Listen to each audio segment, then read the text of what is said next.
This episode of Boss Rush Video Game Book Club is brought to you by, well, you. If you want to learn more about Boss Rush Media's family of podcasts, head on over to bossrushmedia.com or patreon.com/bossrushmedia. Thanks for your continued support.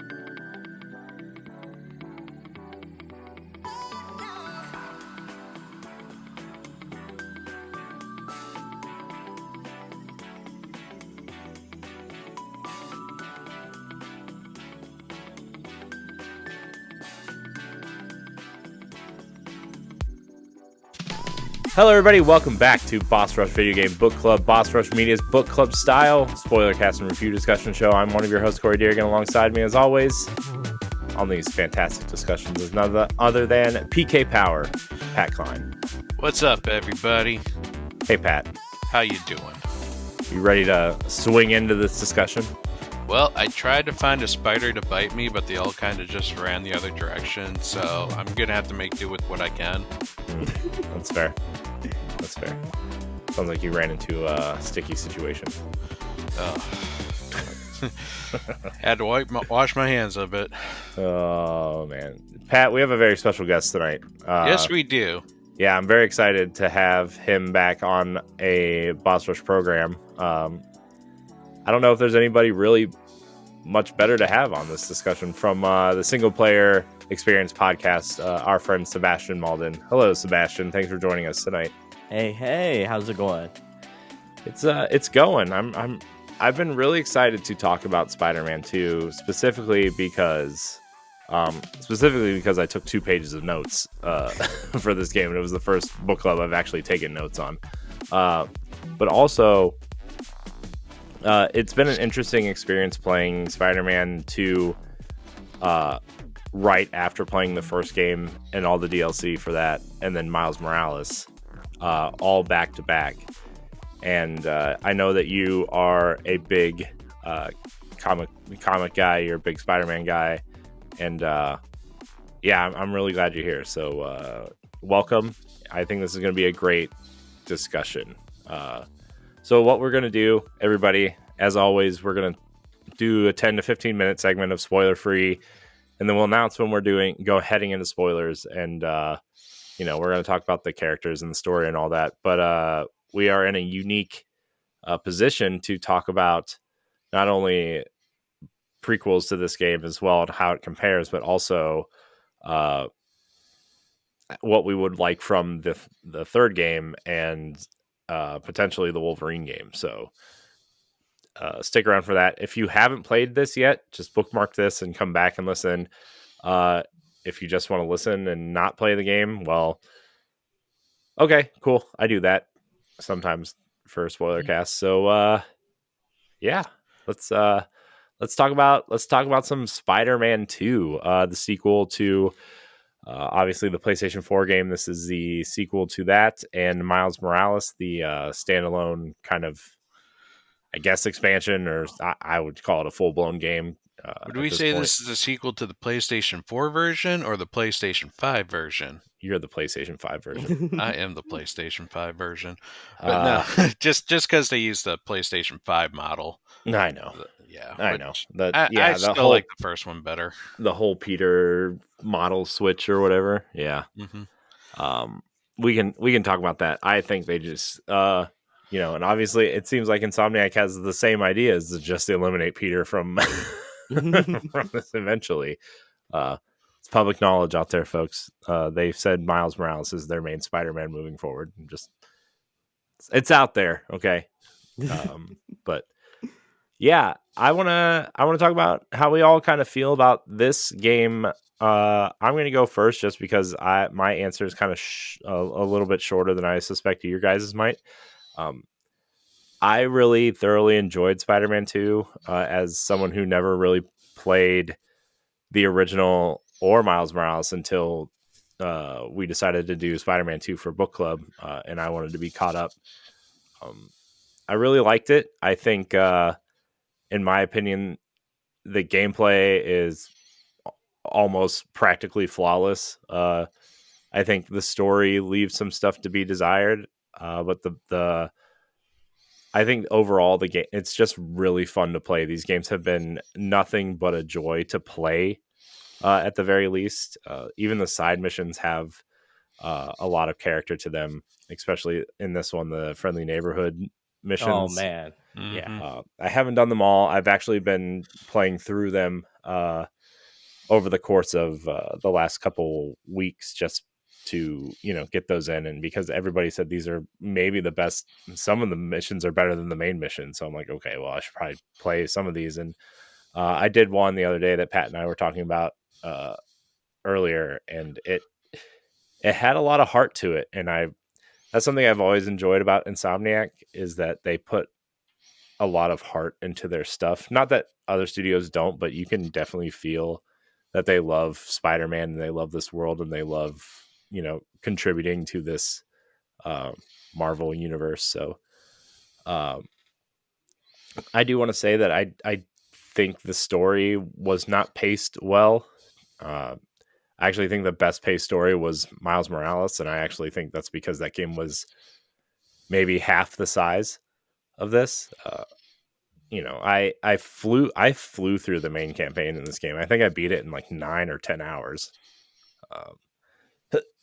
So I really liked it. I think Miles is a joy to play as. I love not that I don't like Peter Parker, but we've been reading and learning and watching Peter Parker's origin story for 90 years now as a human unit. So and as someone who was not very familiar with Miles Morales, playing Miles Morales in this back to back, I really love that character. I love I don't know, he has a lot of, it feels like everything he does and everything he stands for, there's a lot of heart and emotion behind it, and he just wants to do the right thing. And obviously, like, his backstory, at least from the first game, it might be different overall, but at least from the first game, the first Spider-Man game, and then obviously into Miles Morales, like, it's similar but different to Peter, but it I don't know, for some reason I feel more for him because he's a kid, and not that's Peter Parker wasn't a kid, but like when you go back, at least my real main exposure to Spider-Man was Tobey Maguire, like a 30-year-old man playing a teenager. I was like, it's not really a kid. So overall, I think Spider-Man 2 is a blast. I love the combat. I love Miles' powers. I love all the suits, man. Although I did play with the Spider-Verse suit for a little bit, and man, it gave me a headache so fast. I was like, oh my gosh, the world's moving so fast and I'm stuttering. It hurts. So, Sebastion, I'm going to go your way next. How do you, overall, Spider-Man 2? Well, with great power comes great responsibility. That is the I've heard that famous line. Spider-Man quote, and I'm here to report that Insomniac handled that responsibility well. They, like, I think there's in the games industry in general, there's always that stigma about sequels, to where like critics kind of hit sequels a little harder than they do like original IPs or original like milestones and franchises, because like there's such that, I guess you could say, there's such that impression that they have to go bigger, go harder, go faster, but also innovate and also be different and also be worthy of the sequel, but also like bring something fresh to the table. And like, I think this sequel kind of nails all those, but it does fall short a little bit in here and there when you do look at like the pacing issues. But all that aside, is like, I look at this game as a Spider-Man fan, and I think unequivocally, this might be the most fun I've had with a video game all year. Not to say that this is the best video game I've played all year, but I think this is the most fun experience I've had all year. But as a Spider-Man fan, I will say, like, I loved this game. I think this, like you kind of alluded with the story, there are some issues there, and I did probably prefer the story of Miles Morales in Spider-Man's Miles Morales and Spider-Man 2018, because those are different, fresh interpretations of what we know of characters. But like in this one, it's taking all those and sort of mixing it in with almost like is, like we'll talk about the story and where it goes later, but like it almost mixes in what we've learned about those characters with other lores that we've gotten from other video games. And I don't know if I would have preferred that, but that's the choice they made here. But I will say, like, everything from gameplay to like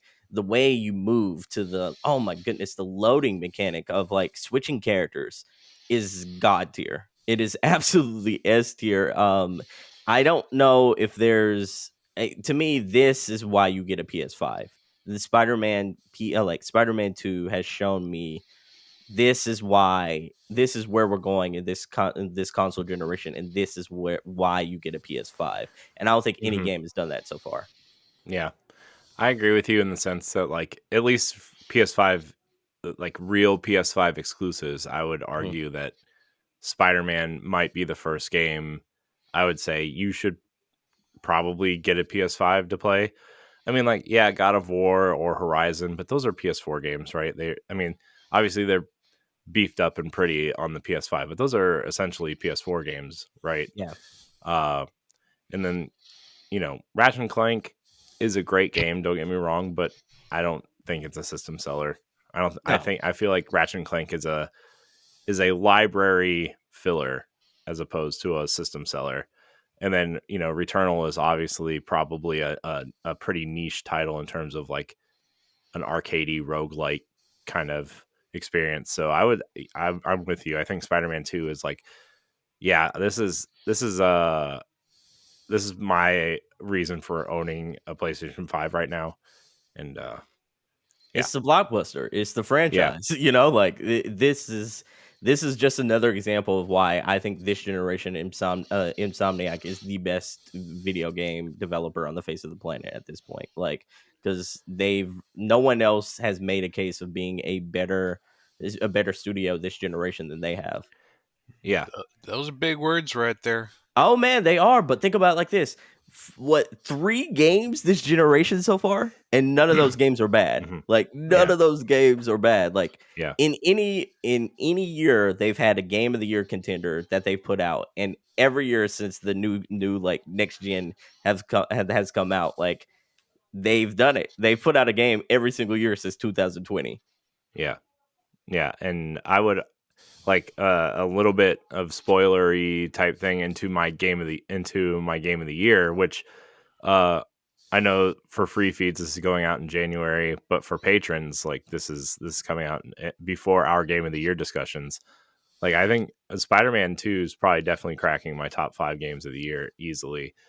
Um I've been swapping games around a lot. I've been playing games that I've missed over the last week or so, and I think especially in terms of like a quote unquote licensed game, like this Mhm. is Jedi Survivor and this are fighting for a spot in that top 5 right now. And I don't know, the more I play Spider-Man, the more I'm like, man, this game just it feels so good. You know how sometimes you play games and like you're sticking with it because you're invested in the characters and the story, but there's like I would say Uncharted as an example, right? Where Mhm. the story and the characters you're invested in and the set pieces, but like the gameplay is like not amazing. It's not the 10 out of 10 gameplay Yeah. you're there for. Yeah. Yeah, but and this is coming from someone who loves Uncharted, but like Spider-Man has near flawless controls, I would say. Man, Yeah. so good. Yeah, like you mentioned game of the year though. I don't think there's anyone in who's doing this, who's doing the podcasting, who's reviewing games, who's in the games media in any sort of form or fashion that doesn't have Spider-Man at least in their top 10 this year. Yeah. Oh yeah. Mhm. I agree with you 100%. Pat, what about you? What are you thinking about Spider-Man 2? I know you've probably played like 65 games since since this game.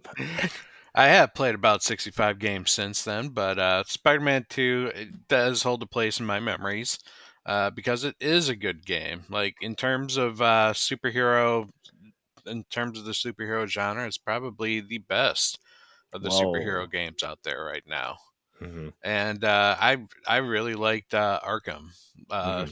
Arkham not Arkham Asylum. Hmm. But yeah, I really think that they went above and beyond with the character interactions in this game. To me, that was the magical moment, is seeing the interactions of Harry and Peter and seeing their friendship. Like, they introduced Harry very, pretty early in the story, and it may have been like a very slow moment in the game, but it really helped build just what kind of relationship Peter and Harry had, Mm-hmm. and that helped, like bring in the emotional stakes when you eventually, come across them in a slightly spoilerish way when they eventually cross paths. Mm-hmm. Mhm. Um, Yeah. I also like even just like the side quests. Definitely, those friendly neighborhood Spider-Man side quests are absolutely like essential to the game. Like, you need to check them out because they may have some of the best moments. Some of the moments that'll just absolutely like give you the good feels, but also give you some of those sad feels as well. Yeah. Like, it's the cool thing about it, the one thing I really liked about Spider-Man, just as a character, is like, out of all the various superheroes you can have, Spider-Man is the one that most people can actually relate to. Mm-hmm. Like, he's not rich, he's not particularly handsome. He's always struggling to, manage his work-life balance, as well as being a superhero. He's usually flat broke. Mm-hmm. He has those struggles that a lot of people can relate to, and I like the fact that they continue to show those struggles in a game rather than just keep focusing on the action. Granted, the action, like, I agree with you, absolutely flawless. The ability to just fight, fling people in the air, use gadgets, use super abilities that charge when you use gadgets, and like, it's just like, it's a dance. Mm-hmm. And it just feels so good when you chalk up those like 100 hit combos and like just are zipping and flying and beat one guy and you zip over to another one and you haven't even touched the ground yet. Hmm. It's enjoyable. Yeah. I will agree. Though the pacing, they tried to cram a little bit too much. Like, they had good stories, but the fact that it kind of felt like immediately we finish one story, we're quickly jumping into another one. Mm-hmm. That could have been better if it was lengthened out a little bit more, but it just felt the third act just felt a little more compacted Mm-hmm. versus the rest of the game. Yeah. Without spoiling anything right now, like, I feel like it's the same issue I had with the first game, where like there's so many interesting things that you could have explored throughout the game, and that you kind of crammed all the interesting bits into the last 2/3 of the third act, and it's like, could have spread it out a little bit, or I can't believe this game revolves so much about one character, right? Like, there was one character in particular that this game revolved around, that like I was shocked at how much this character was involved in this game up to a certain point. And it's like, okay, I like that, but like, the story is over here. Like, the interesting part of the story is over here, and you don't explore it enough. And so I don't know. We can get into that in a little bit, though. I'm so interested to see what Yeah, like which part you're what's your saying is this the or that, interesting because I one. was about to say, I'm like, man, oh my goodness, this is going to be an interesting discussion. Yeah. So I mean, does anybody have anything else to say before we head into our spoiler discussion? Yes. Out of all the Spider-Man suits, there's only one Spider-Man suit that was an absolute requirement to wear. The Wolverine It, suit. no, Oh. The Power Ranger suit? no, the Bodega suit. Oh. Oh, the with a cat. Yeah, Oh yeah. yeah. Miles. I swear, like, for about 80% of the game, I used that suit the second I had it unlocked. Oh, I Because sort of forgot about that one, if I'm being honest. Yeah. I mean, it sucked that, like, in the Miles Morales game, that's unlocked only after you beat the story. Hmm. And, basically it's there for a new game through Plus, new Plus, whatever. Yeah, but at least they unlock it pretty early in this one. It's like, okay, now I get my chance to have Spider-Cat with me. Spider-Man the cat. Yeah. Spider-Cat. Oh, no, it's Spider-Man. What with the about cat. Spider-Ham? Nope, no Spider-Ham. You're saving that for the Spider-Verse game. Yeah. Anything else, Sebastian? You have any spoiler-free? No, just thoughts? like I think people should definitely play this if you're on the fence about it. Like if you liked the first one, or if you're looking for a good game to play this holiday season, I think you should definitely like. I don't think your collection is complete if you like action adventure PlayStation, first party games without this game. So if you can find it on a sale, everyone just definitely check it out. If you're kind of on the fence about it, like at least wait for a sale, but definitely get it around that $30 marker, if not at full price. Yeah, I would argue that this game is probably worth full price. To be honest, I think so too. But I don't like saying that about a lot of games, just because I love when sales are going on. Like like the Xbox sale right now, there's like 1,000 games that are like 90% off right now. And I'm like, yeah, let's get something. But there are very few games that I would say, if you have the money, you should get it at full price. I'm not saying I don't pay full price for games, for sure. right? I But understand. I mean, some people have less disposable income than, some people are more fortunate than others, and so I'm glad you actually said that, because that was actually a question on our Discord. Is there was criticism that Spider-Man felt too short for being a $70 game. That's kind of what I was alluding at too. I think this is definitely worth the price of admission, though. I'll put the questions in on the doc. I forgot to add them. I was kind of rushing through things this morning, so no, and I agree with the same sentiment. You can have a $20 game a 20-hour game be $70, and if it is a damn good game, if it kept me entertained for those 20 hours, I would consider it worth it. Yeah. So also, I don't, I know some people might say Final Fantasy 16, but I don't think there's been any game this year that had this, like, the sense of scope and scale that Spider-Man had. And I'm talking about like flawlessly, because like Spider-Man, like Final Fantasy 16 earlier this year had grand battles where you were fighting these almost like, Godzilla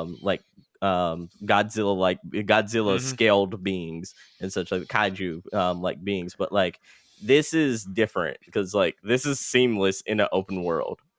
I'm like like Insomniac are wizards. That's all I can say. Like, definitely go check this game out, everybody. Yeah, for sure. Let me see. I gotta get these questions in here. Okay, so we're gonna head into our spoiler discussion now. So everybody, you have 5 seconds to get out, and we'll continue our discussion here. So two things that I was talking about earlier, in terms of pacing. This is your final warning. Get out now. So the first game, like all the obviously, like the Sinister Six was like the build up in that game, right? With Doc Ock being kind of like the final villain or the final boss fight, right?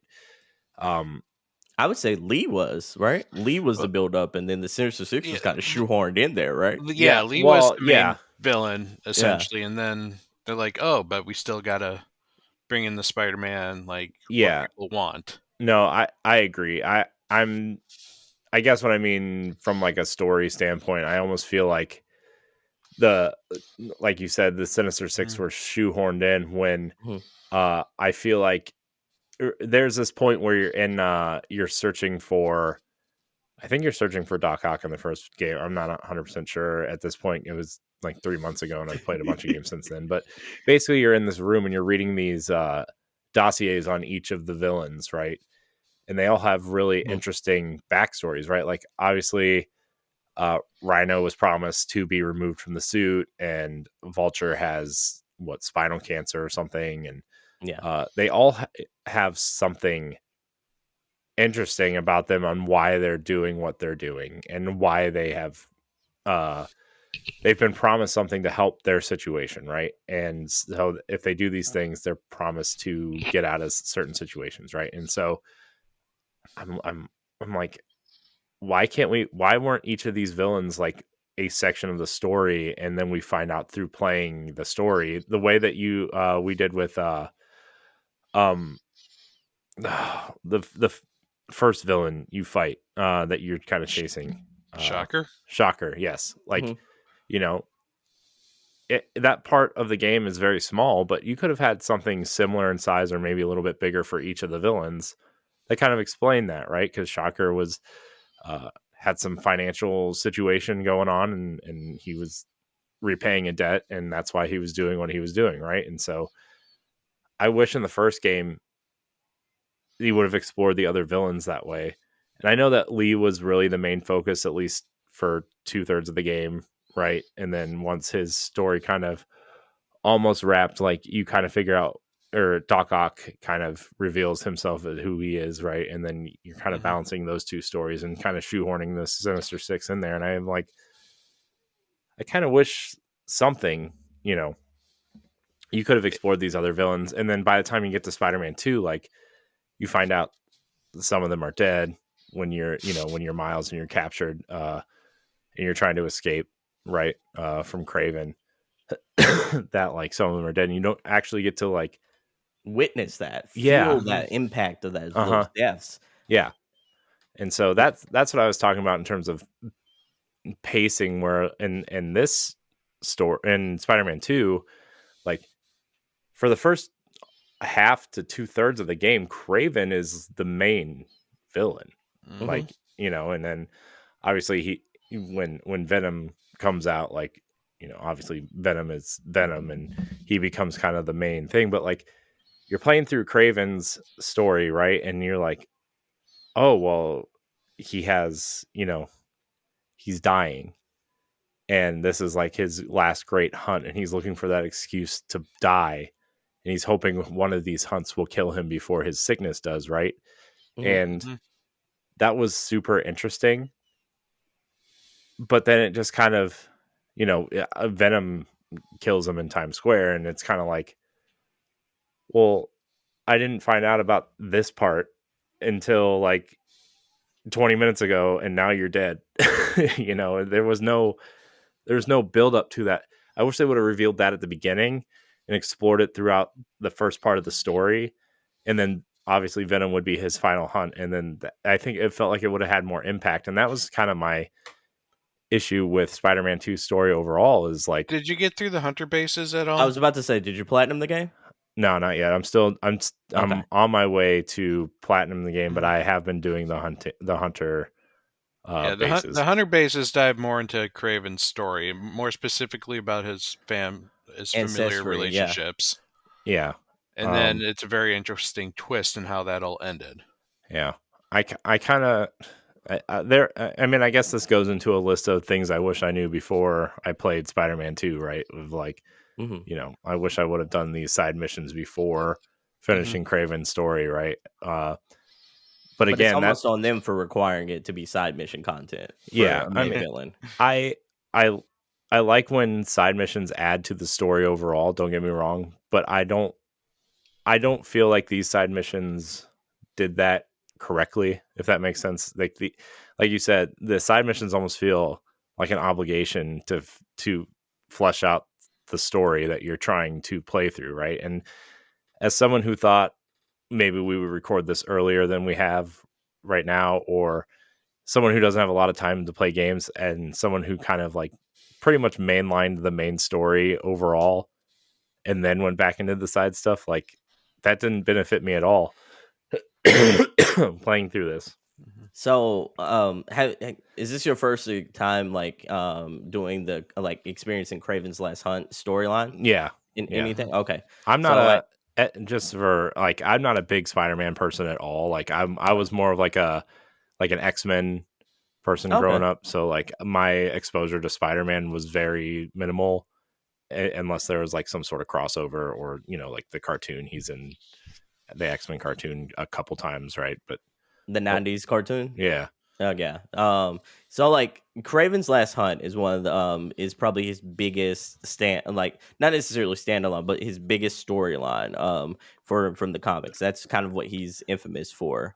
And not as opposed to him being like a Spider-Man villain, that is. But like, so this adaptation of Craven's Last Hunt storyline is kind of interesting to see, almost the desperation from it. But the only thing that I like the only gripe I have about the story in general, on Spider-Man 2 side, is like you said, like they kind of minimize Craven, and his story kind of feels rushed towards the end. Versus, I would have loved to kind of see him become a big bad, become a force that feels like, oh, this is like Spider-Man's greatest antagonist to date, and then that way, when Venom takes him out, inevitably, it feels like, oh snap, like we built this guy all the way up, and now a bigger entity has come along and almost easily dispatched him. How is Spider-Man going to overcome that? Mhm. Versus, like, they tried to do that, but it was implied. It was kind of implied in the background when you see like Miles going through the base, where he's like,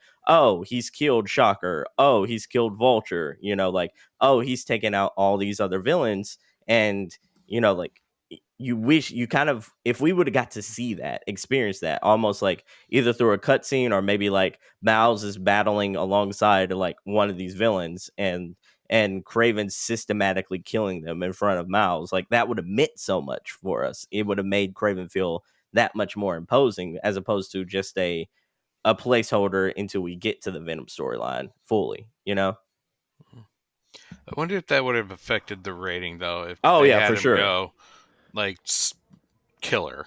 Like that's why they probably only had him kill Scorpion in the cutscene, and then implied everyone else died at But the thing the is side. like, we got to see Venom ate that man. It, Yes. like, Mhm. legitimately, like, ripped that man's head off. Like, if you can do that, you can at least show Craven like stabbing a couple of people. Mhm. Like, it's not necessarily that you have to show him brutally decimating these people. It's not like I'm telling him to go Hmm. Wolverine or even like Deathstroke with this. I'm Yeah. like, like, if you're there and it's like Miles is trying to gather the troops in the cell, and almost like, instead of you doing the Miles prison break, where you obviously know it's a trap to lead into Miles versus Craven, like maybe Miles is like building up morale to get these villains to kind of like team up together, and then Craven systematically takes out that whole team.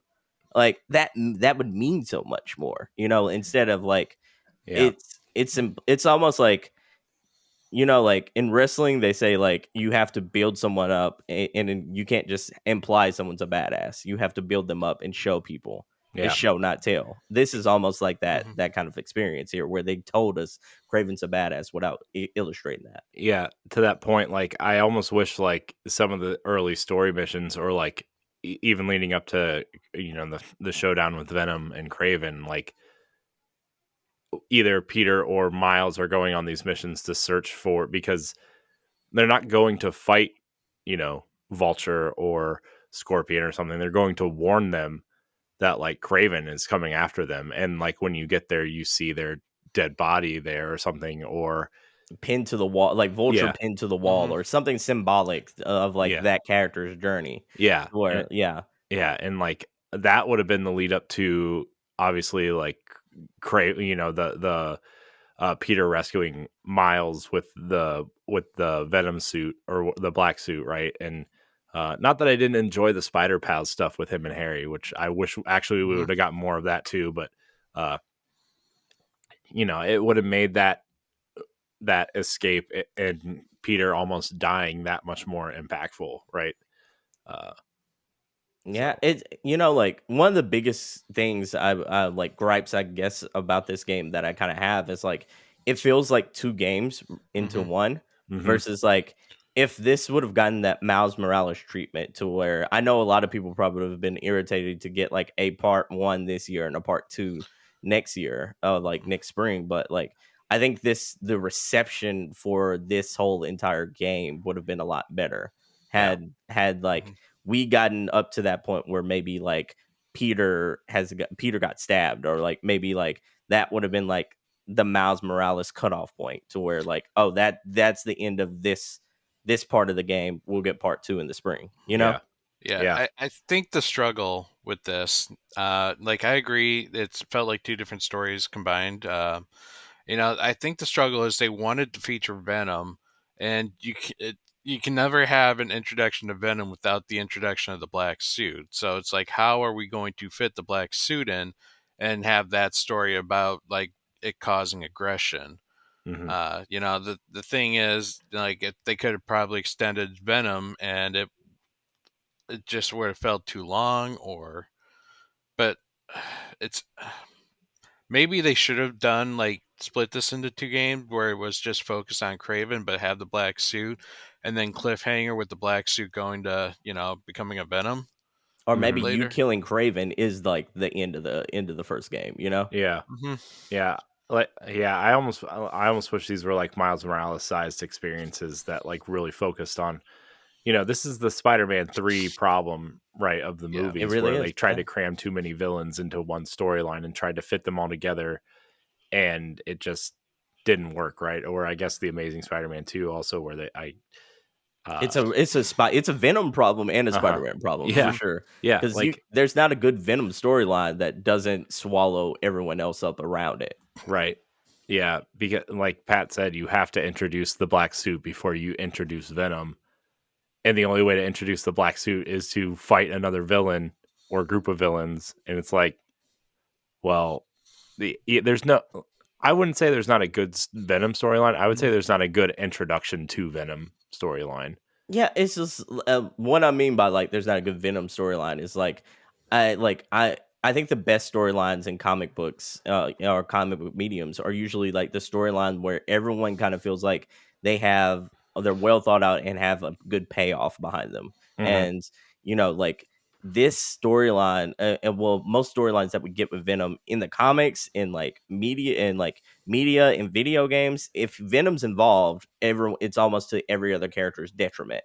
Like if you look at Web of Shadows, the video game, like he absorbs that whole entire video game without anyone else getting really any character development there. It's like if you look at like the comic books, it's like if Venom by nature is involved in a storyline, like even if it's a team up storyline, he kind of takes over the whole entire thing without anyone getting their shine or any like major payoff to them. It is that thing to where like he's so cool in a way that it's almost to his detriment.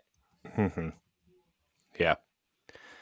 Yeah. So that was just kind of my thing, is like the pacing is kind of all over the place, mixed with like there's too many storylines kind of mixing together. And then like they kind of shoved another section of Miles and Martin Lee's storyline in there Oh, you didn't like it? I loved it. I just feel like it kind of it almost came out of nowhere at some point. Although, like, I know there's hints throughout the game where Martin Lee was here, right? And like him Miles and his mom always are kind of hinting at it, or Peter is telling him not letting it consume his like quote unquote rage or his revenge or whatever. But I feel like that whole kind of storyline could have blended well with like, okay, if you're going to have Peter and Miles playable in the same thing in the same game, which I kind of thought was almost a mistake in the first place, in my opinion, because I thought Miles' storyline in this game was more interesting than Peter's, but I feel like he got the short end of the stick because at the end of the day, this is still Peter's story. Like, I feel like Miles got the short end of the stick, even though his story was more interesting.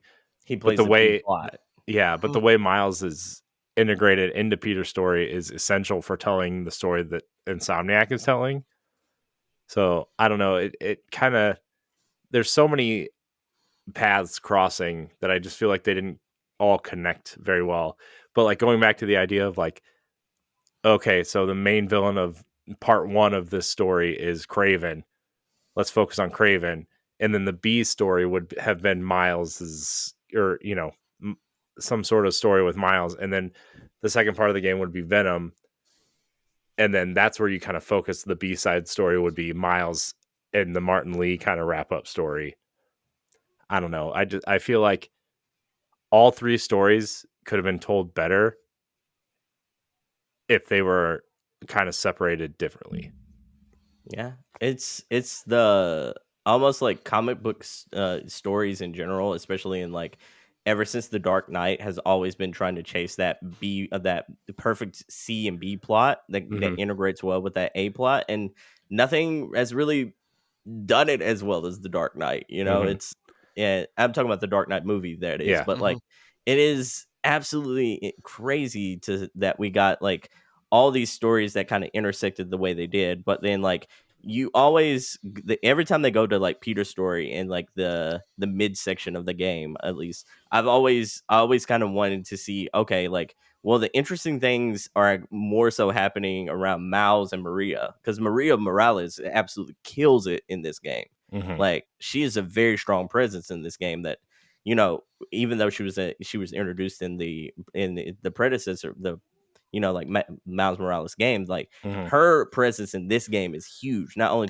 in Peter's story later on, but like the way that she is like almost like the heartbeat of like Harlem as well, like, and how that comes into play with all the side quests, like, oh, so good, so good. Yeah, I really love her relationship with Miles also, and like just her overall presence. Like you said, it's way more. It feels. I don't want to. It's way less predictable than Aunt May's was in the first game. Yeah, and I feel like it's so much more impactful in a way. Not that like Aunt May isn't impactful in any stretch, but like I almost feel like Aunt May was more was more impactful in this game than she was in the other game. Based off the some of the things that were going on in the story, but you don't really remember her except for like the final beat of her, the final moments of her life, though. In the first one, she's just kind of Martin Lee's assistant at Feast, and helping people, which is great. But and that's kind of like the lesson Peter took from her in the first game was like always try to help people and be your best, the best version of yourself. I would feel she introduced the theme of the game when she, in the flashback where she was talking to Peter about having balance. Yeah, that you can't just work yourself to death. You have to have have some sort of mix of a social work balance, and I think that kind of laid the groundwork for a lot of the other themes, such as like how much being Spider-Man, how much should I be Peter, how much should I be Miles, focusing on school and focusing on my essay, but at the same time I need to focus on trying to find Lee. The game was all about trying to find that balance, and Venom's part of that is being the finger on the scale that pushed balance in one direction too far, that just made everything kind of rubber band. Yeah.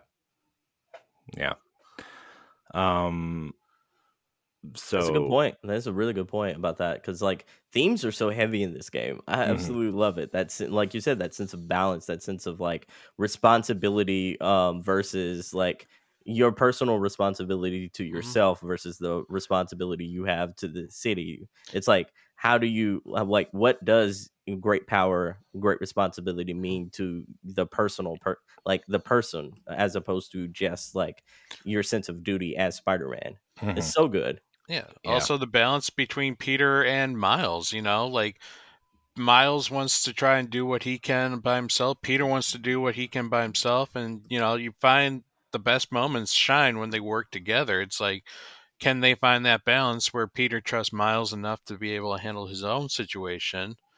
That was another part of the themes too. Like, yeah. And I think overall at the end, we definitely felt that Miles matured into his role as the Spider-Man. Yeah. And that, that's kind of why Peter's like, hey, I think I'm stepping out on this one. During this the is your city now. Yeah. And obviously like the first and like the first ending, I guess, before the mid and end credit sequences, right? Like they get the like a notification or whatever, and Miles is just like, you just be Peter for a while, Well, yeah, at first they were good. He was like, are you ready? And Peter's like, and that's when Miles like, yeah, you just be Peter for Yeah. right now. Yeah. And I thought that was like a good good setup for, you know, Insomniac kind of setting Miles up as like the main Spider-Man now. And I still think Peter's going to have a presence in the third game, He which has to. That the way Osborn I thing. mean, the way the mid and end credit scenes happen, like there's no way Peter can't be involved. But in my opinion, now Insomniac could write a way into Miles being, you know, that affecting Miles more than Peter. But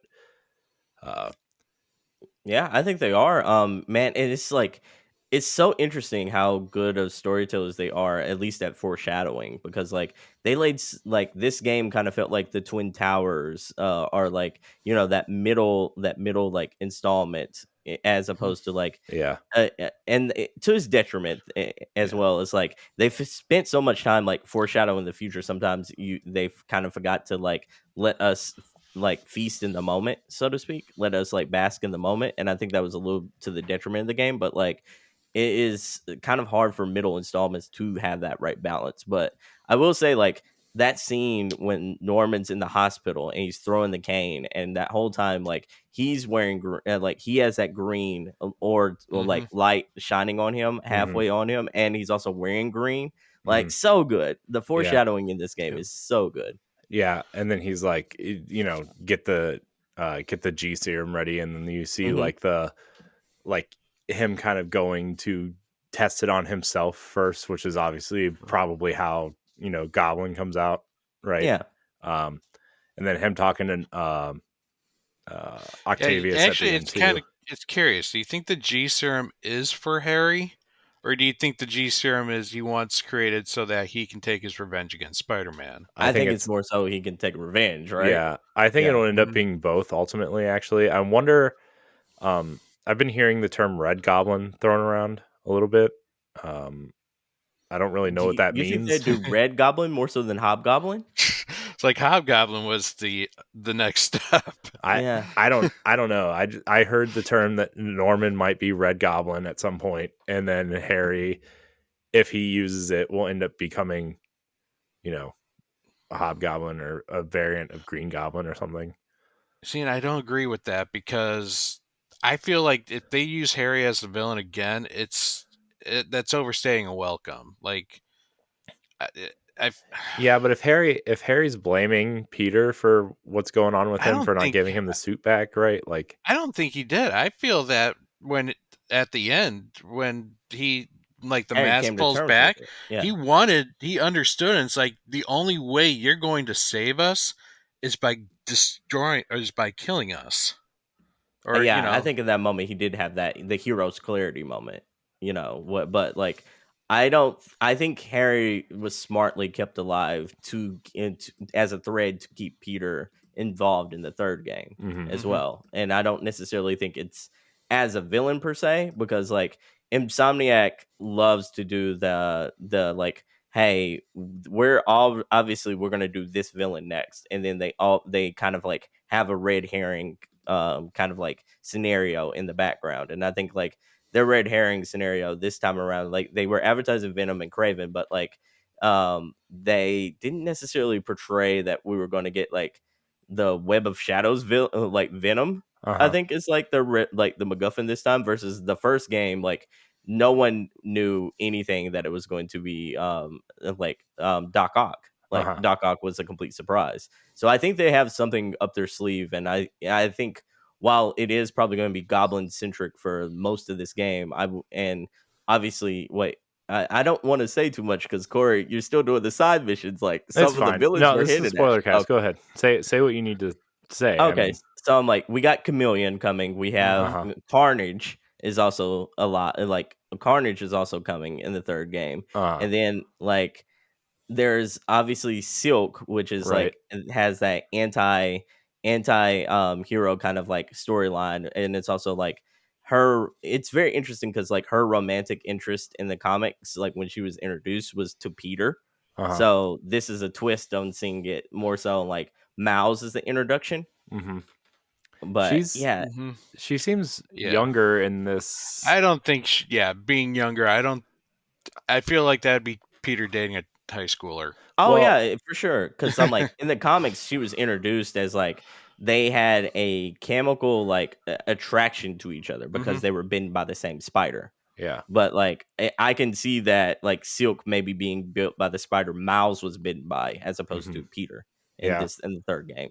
Yeah. But yeah, there's so much foreshadowing and so much like groundwork that they laid for Yeah. that third game in this game. Yeah, I saw more people online freaking out about that scene in Miles' house than the than the goblin and the goblin scenes or the Octavia scene. Like, I was like, oh man, this is Silk is going to be almost this universe's maybe equivalent to how um, Ghost Spider is in the Spider Verse Yeah.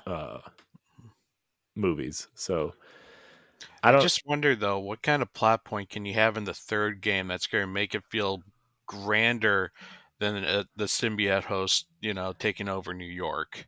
I think you have to go more intimate, right? Yeah. More intimate of a story than you do with like actually having that big sense of scale. Because Yeah. I think that was a lot of people's critiques, is like how big the game got versus like the intimacy of the first two games there. Yeah, especially Miles Morales, that game, right? Like it's so like the whole game is set in Harlem essentially. It's a neighborhood. Yeah. It's incredible. And I think that's the challenge, right? Is like sequels, companies have this thing where sequels always need to be bigger, right? And I think that's the challenge here, is like, how do you create a more interesting sequel without getting bigger but getting smaller? And I think that's what you need to do, is get smaller. And I think that would turn a lot of people on to a third game, aside the fact that it's called Spider-Man 3, but Yeah. Because that's the challenge, is like the third game is never loved as much as the second game. Mass Effect, Uncharted, these third games are always like, oh, it feels like more of the same, and they're trying to go bigger and it's not quite working. And I think if you tell another personal story, maybe surrounding Silk or Miles and Silk, or just having a quote unquote neighborhood Spider-Man trying to deal with all these things, I think it would be way more interesting. And that's what I really loved about Miles Morales, is that it was very personal, with Finn and their relationship, their flirty kind of friendship, science of partners type thing. And like the way that game ended was like, I really felt for Miles. And I think that relationship is a lot of the reason why I love that game so much, is just like it felt really personable and super relatable in a lot of ways. So yeah, I think that's it, man. It's like Miles's life of like having to balance out the university and like, because he's applying for college, also having to apply like, how does his friends fit in that role? Because like one of the things I was going to allude to a little bit ago was just like the way that they can kind of like, show us a coin here, but the real stories in their other hand is like, in this instance, is like in the comic books, like Hobgoblin was Mouse's best friend. It was his guy in the chair. It was his Genki? fan at the time. Genki Genki's was awesome. Hobgoblin in the comics. So I'm like, damn, no wonder why people were wanting the Holland friend to be like the villains. Like, I never understood that. Well, yeah, because that would Genki make was sense. always a villain, Yeah. like. Mhm. And I'm like, there's so much setup here to where I'm like, like, is Finn, maybe Finn comes back and Finn's that Hobgoblin situation, Yeah. to where like she's seen Miles move on, completely forgot about her and such like that, and maybe like, especially with the attraction of Silk and like, I'm forgetting the name of like the hearing impaired girl, Haley. Haley, thank you. I'm like, with Haley in the mix, with Silk in the mix, I'm like, Finn could come back. There's so many ways they can make this a more intimate story without having it to be a citywide catastrophe, Yeah. And I also think, like, to that point, like, yeah, we're talking about love interests and distractions and stuff. I think there's a way you could do that without it just feeling like a Spider-Man love triangle type thing too, Yeah. right? Because that's like the tricky line to not cross, right? Is like, okay, how do we make this love triangle or whatever not tasteful. feel generic and dumb within this universe, right? Because like ultimately playing Miles Morales, I thought somehow Miles was going to save Finn and they were going to end up together, which is what I was rooting for because I really like them together and I love their relationship together up until obviously they find out who each other are and then they end up fighting. But yeah, and obviously like if there's no body, they're not dead, right? That's the old comic book trope. So how do you bring Finn back in a way that makes sense? How does she deal with Silk? How does Miles deal with a quote unquote, how does he deal with Finn coming back and Haley and Silk? I would aim more towards Finn. And how do they do that without it seeming like, oh, we're pushing the deaf girl aside because she's deaf? Because there's a lot of, obviously there's a lot of PC things that go along with that, like inclusion, like don't push away people that are different. But there's also a lot of challenges, and there's probably a ton of challenges with their relationship, especially communication wise, right? Like, yeah, they know sign language and they can text each other and whatever, but like that still doesn't mean there's not challenges in that relationship, right? So how do you deal with that? How does like starting college at the same time like interrupt all that too? Yeah. That's a transitional time for any relationship, Yeah, and it's not like Miles is a bad looking dude either, right? So first freshman at college, like we don't know if he's actually even going to college though. They never answer that. No, but he finally did do his college his acceptance essay was essay, right? That's what I'm wondering. Like, did he finish that? Yeah, I think towards the end, right? He because he was like narrating a little bit about like who he was. Okay, yeah.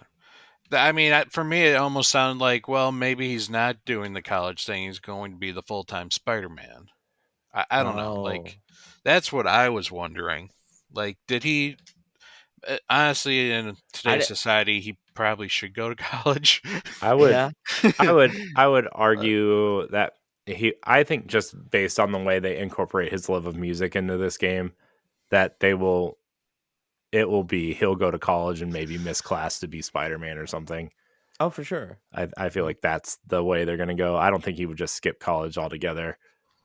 Yeah, honestly, I don't think they would either, but it's just like a thought. Like, was he, maybe pushing it aside so that he can,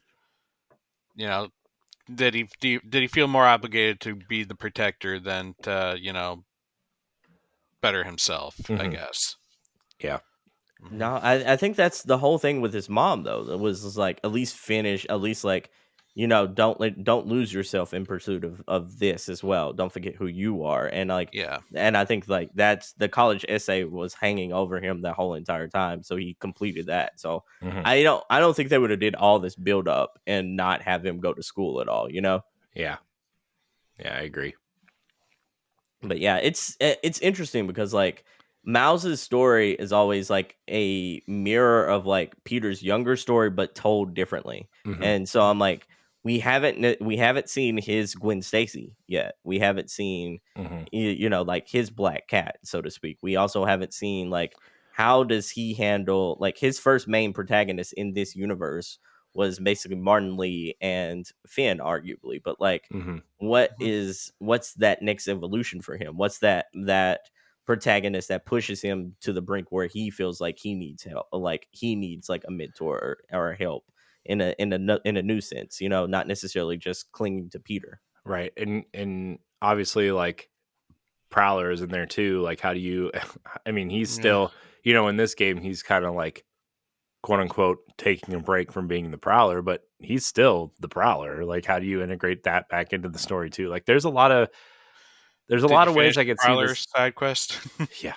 There's a lot of ways I could see this game or this third game being a challenge in terms of all the characters and all the situations they have to incorporate now because of the situation Miles has been put in. If anyone could get away at this point with doing a part one and people being like okay with it, I think Insomniac could, they're probably the only studio on the face of the planet right now like that has that leeway storytelling wise and like gameplay wise, where if they put out a new like, oh, this is a part 1 of a game, expect the full story in 2 installments, I think they can absolutely nail that. And I almost wonder if that's what the Spider-Verse game would be, is like maybe taking care of some of these problems before they enter a third full game. Yeah. The quote unquote rumored Spider-Verse game. Did you do any of the side quests with like the little spider figures that you find in the city? Yeah. Did you finish that one? I didn't finish it, but I've done a bunch of them. Okay. Yeah, that needs to be finished. Yeah. That very much has some Spider-Verse implications in it. Yeah. I'm using quotes because all those Insomniac leaks kind of came out recently at the time of this recording, game. And I'm really trying to like not encourage people to go look those up. So even though I looked up all the Wolverine stuff, and I'm like, it was my most anticipated game anyway. But like now that I've seen some of it, I'm like, oh my gosh, I need this game so bad. It's like the X-Men Origins game, but turned up to 11 at this point. So speaking of Wolverine, how'd you like the costume of Wolverine in this game? It was fine. It was funny. It's funny to see that costume on a skinny kid, right? instead of Wolverine, especially because like all the Deadpool 3 leaks are coming out with Hugh Jackman in that costume, and it's like you go from seeing obviously huge ripped Hugh Jackman to this skinny kid from Harlem in this Wolverine costume, and it's like that's funny. Completely night and day at that point. Yeah, I liked it though, because Wolverine is probably my favorite Marvel character. Just is there any like suits that really like stood out to either one of you? I really I know mine. I actually really like the Miles suit that you get at the end of the game after you finish the campaign. What? You like that one? Though there's variants of that suit, and there's this one variant that kind of looks like a nod to Ghost Spider. Has a little bit of pink and white in it, and I think that one looks really cool. I don't know, I really like it. And that the backlash from like his into what people call like his mouthwash detergent suit at the end is like it's real. And I was shell shocked when I saw that suit, like Miles' suit at the end, when he says, "I just need a suit that felt like me," and I was just like, were you blind when you designed it? Like, what happened? I don't like the main version of that suit, but I like the alternate versions of it a little bit more. As soon as I got let his hair out in that suit, come on. He did. And I admire like showing off a little bit of the Afrocentric hairstyle, but I'm like, bro, as soon as I got a chance, I'm like, I gotta have you in a different suit for the final like boss fight. I can't take you seriously in this get up, but I wonder after the backlash, do you think they keep that suit in Spider-Man 3? I mean, as far as like his main suit, I bet you start out in it, but I bet there's some sort of tech suit that you get, especially because like I think it's very clear that Insomniac is building up to whatever their versions of an Avengers or Defenders style game might be. And he's going to need something more than a spandex suit at some point, like some sort of armored suit, the way that Peter gets in the MCU at some point. But I don't know. At the end of the day, I kind of like the homemade. I'm going to wear a hoodie and this mask and some tennis shoes and rock that around New York while I beat up bad guys or whatever. By the way, like the end suit was his Adidas suit. Like Adidas personally sponsored that suit for this game. Yeah. So I mean, I wonder if Adidas had some design input on that. I would imagine. Like, clearly the shoes are very Adidas. I wonder if that hoodie is kind of something that they're getting ready to put out to market or is out on the market at this point. But it almost reminds me of like the quote unquote high tech version of his original suit, where he had Peter's old mask and then a hoodie and some black shorts and knee high socks and was just running around New York. That's what it reminds me of, with that knee pads that he had on it too. Yeah. That was so bad. So funny. can we talk a little bit about the side villains in Spider-Man 2? Yeah, Sure. Like, we can talk 'cause about all the villains. yeah, because I'm like, Tombstone was like one of my favorite villains in the first game, and we got to see him back in this one. And even though we didn't get to fight him, I did like the inclusion of like how they incorporated some of the new side villains into the story, like Mysterio's story. Yeah. Mhm. I enjoyed Mysterio's story. It was, and I enjoyed his boss fight especially.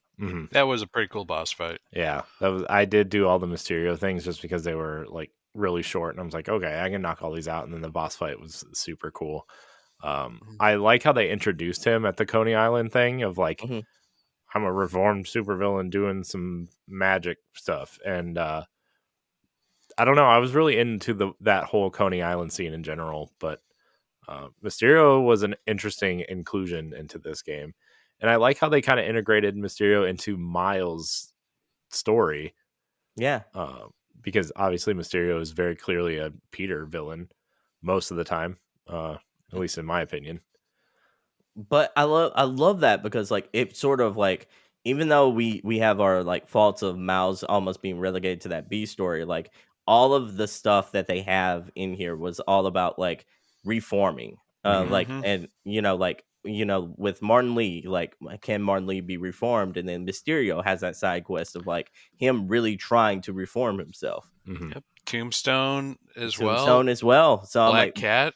yeah, it's, and Black Cat was a Miles storyline as well. So I'm like, Mhm. it is like they really nailed that theme home, and like showing that Miles can actually reform a villain in a way that Peter never could on a personal note too was like so impactful to witness, Yeah, and as a connoisseur of Spidey and his amazing friends on Disney Plus, the children's show,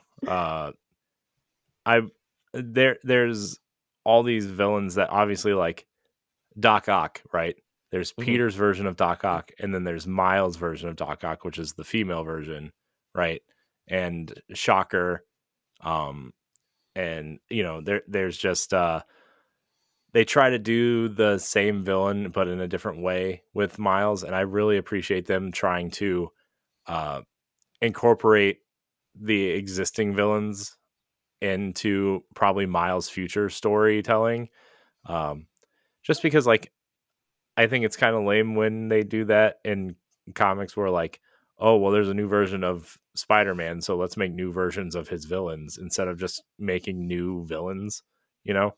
And I really appreciated that with, Mysterio, and then obviously I'm assuming Doc Ock and Green Goblin will all be the same characters as before, right? I mean, based on what the story has been showing us. So I think that's really cool, especially like Miles is the main Spider-Man now, but all these villains are still out there. It's not like you're just going to magically create the new versions of the same villain. So No, like if they use like some Miles original villains, like sort of like the from all the other ones that you're talking about, some of them you're probably not gonna like because they are just variations, or like like, oh, it's not a scorpion this time, it's a rat, but like their origin story is kind of the same, but like there are some really interesting and compelling Miles Morales like original villains. I worry that Spider-Man 3 is going to have the movie Spider-Man 3 problem of like there's a little too much going on. But I know, and this game was very on that line of there's almost too much going on, like we hinted at the beginning of the show. But yeah, I agree. I feel like if they don't separate that into at least two games, like even if it's like a Miles Morales sized I would interstitial love for game both before of them to 3. be Miles Morales sized. Oh yeah, dude. Yeah.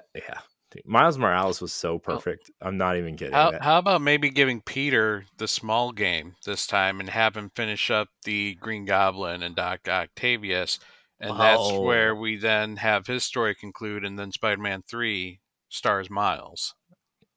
I mean, that Because was that way they can that's conclude bold. that story. I love that. Yeah. That would actually be a great idea.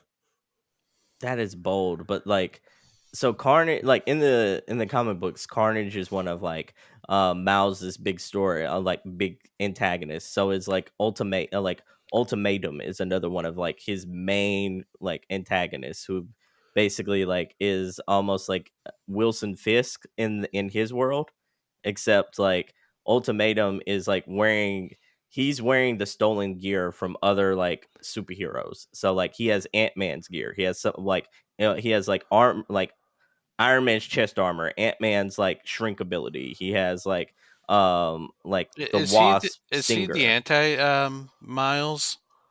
Like No, I remember that Miles had a villain that was essentially not the Spider Verse villain, but mhm. he had a villain where like the Miles and Peter's reality is actually like a super villain. There are some that is like the anti Mouse, so to speak, because there's one villain called the Assessor in Mouse's story, to where like he's an AI that sometimes like portrays himself as Mouse, Mm-hmm. like, but he's an AI in like the Clone Saga. He kind of like he's orchestrating things behind the scenes. Then you also have like Raheem Rashad is like Ramble, who's like a who's very much like, she's also like a student at Brooklyn Vision Academy, the like school that Miles goes to in Spider-Man 2, and she has like is kind of similar bioelectric powers that he does, Mm-hmm. except like like instead of her having that abilities like naturally, she creates like machines and such like that kind of gives her that ability. But then she also has like this technopathic skills, to where like instead of controlling things with her mind, she can only control technology around her. So I'm like, she kind of can mimic Spider-Man's abilities using technology. So like Syndrome from The Incredibles. That's exactly what it is. That's exactly, in Disney explanation, that's exactly who that is. Yeah. So there's so many like original villains that they have. It's just like they already have set up so many like interesting ones in Spider-Man 2, because I'm like, you have Chameleon, who has a direct relationship with a villain in this universe already. You also have like Carnage. You also have Yuri. Like, let's be real here, she's kind of a villain, so I'm like, Yeah. you also have Yuri. You also have like Simon Krieger, who's the original villain from that was like the Roxxon guy from the Miles Morales game. I'm like, he's not dead. Yeah. So you have a possible Finn, possible Prowler. There's so many ways they can go there. Yeah. I just looking at all the tendrils that are going on here. I hope they pick the parts that are important and kind of leave out the parts that aren't, because they're going to find themselves Overwhelmed. either this game's going to be massive, or they're just going to find a lot of problems in a 20-hour experience, right? I mean, so Yeah, like the idea that was spoken earlier about there being 3 spider people kind of feels like it's needed at that point. yeah. Which Yeah, we're gonna have 3 spider people. yeah, and if there's a Spider-Verse game and they introduce, Gwen at some point, or even if they want to bring in Spider-Man 2099 at some point, or like there's a lot of possible ways they could go, and I hope they stay away from that. Honestly, I want them to focus on Miles. I do too. I really want them to focus on Miles and him being the character and really the only focal point, aside from maybe some Peter interactions and whatever. But they need to focus on what's important to Miles' story in the third game. So we've been talking a lot about Spider-Man 3. What do y'all think of like actually playing as Venom in Spider-Man 2? That was interesting, and I'm curious why they just had like, we're gonna build up Venom, show you each one of his abilities, get to the fight with Craven, and then you're never gonna touch that again. Yeah. I thought it was I honestly thought that it was kind of a waste, to be honest. I wish the escape from the building would have just been a cutscene. Oh yeah. Like I mean, it was fine, but you can only you can only mash buttons for so long. I just felt like it was really was drawn too out, long. and Venom's quote unquote special abilities aren't cool enough to like in that situation at least to use all the time. And I really thought the fight with Kraven could have been just a cool cutscene that you could have seen. You know, maybe you don't see Venom until like Kraven's about to die, and then that would be the reveal of Venom, almost like the real reveal of Venom, like the way that the Incredible Hulk did in the MCU movie, where you know he's working in the bottle factory and like it's real dark, and you don't see the Hulk until you know that first fight is almost over in the bottle factory. So that I wish they would have done something more like that for Venom. I think it would have made Venom a lot scary, at least the reveal a lot scarier. But at the end of the day, I wish all that. I wish they wouldn't have let you play as Venom and then not let you play as him again ever. You know, like waste.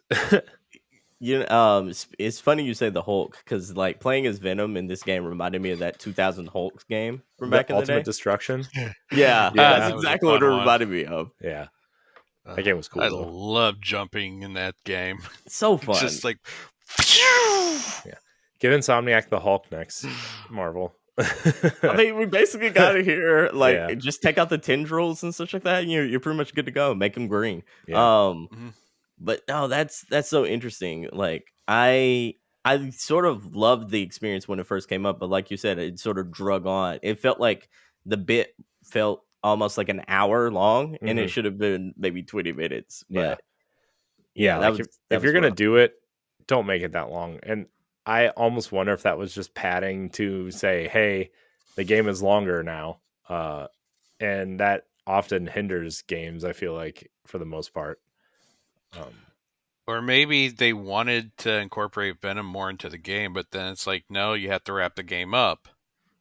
Maybe. Like, maybe that, like, because Venom was only the last 20% of the game. Maybe it was meant to be longer.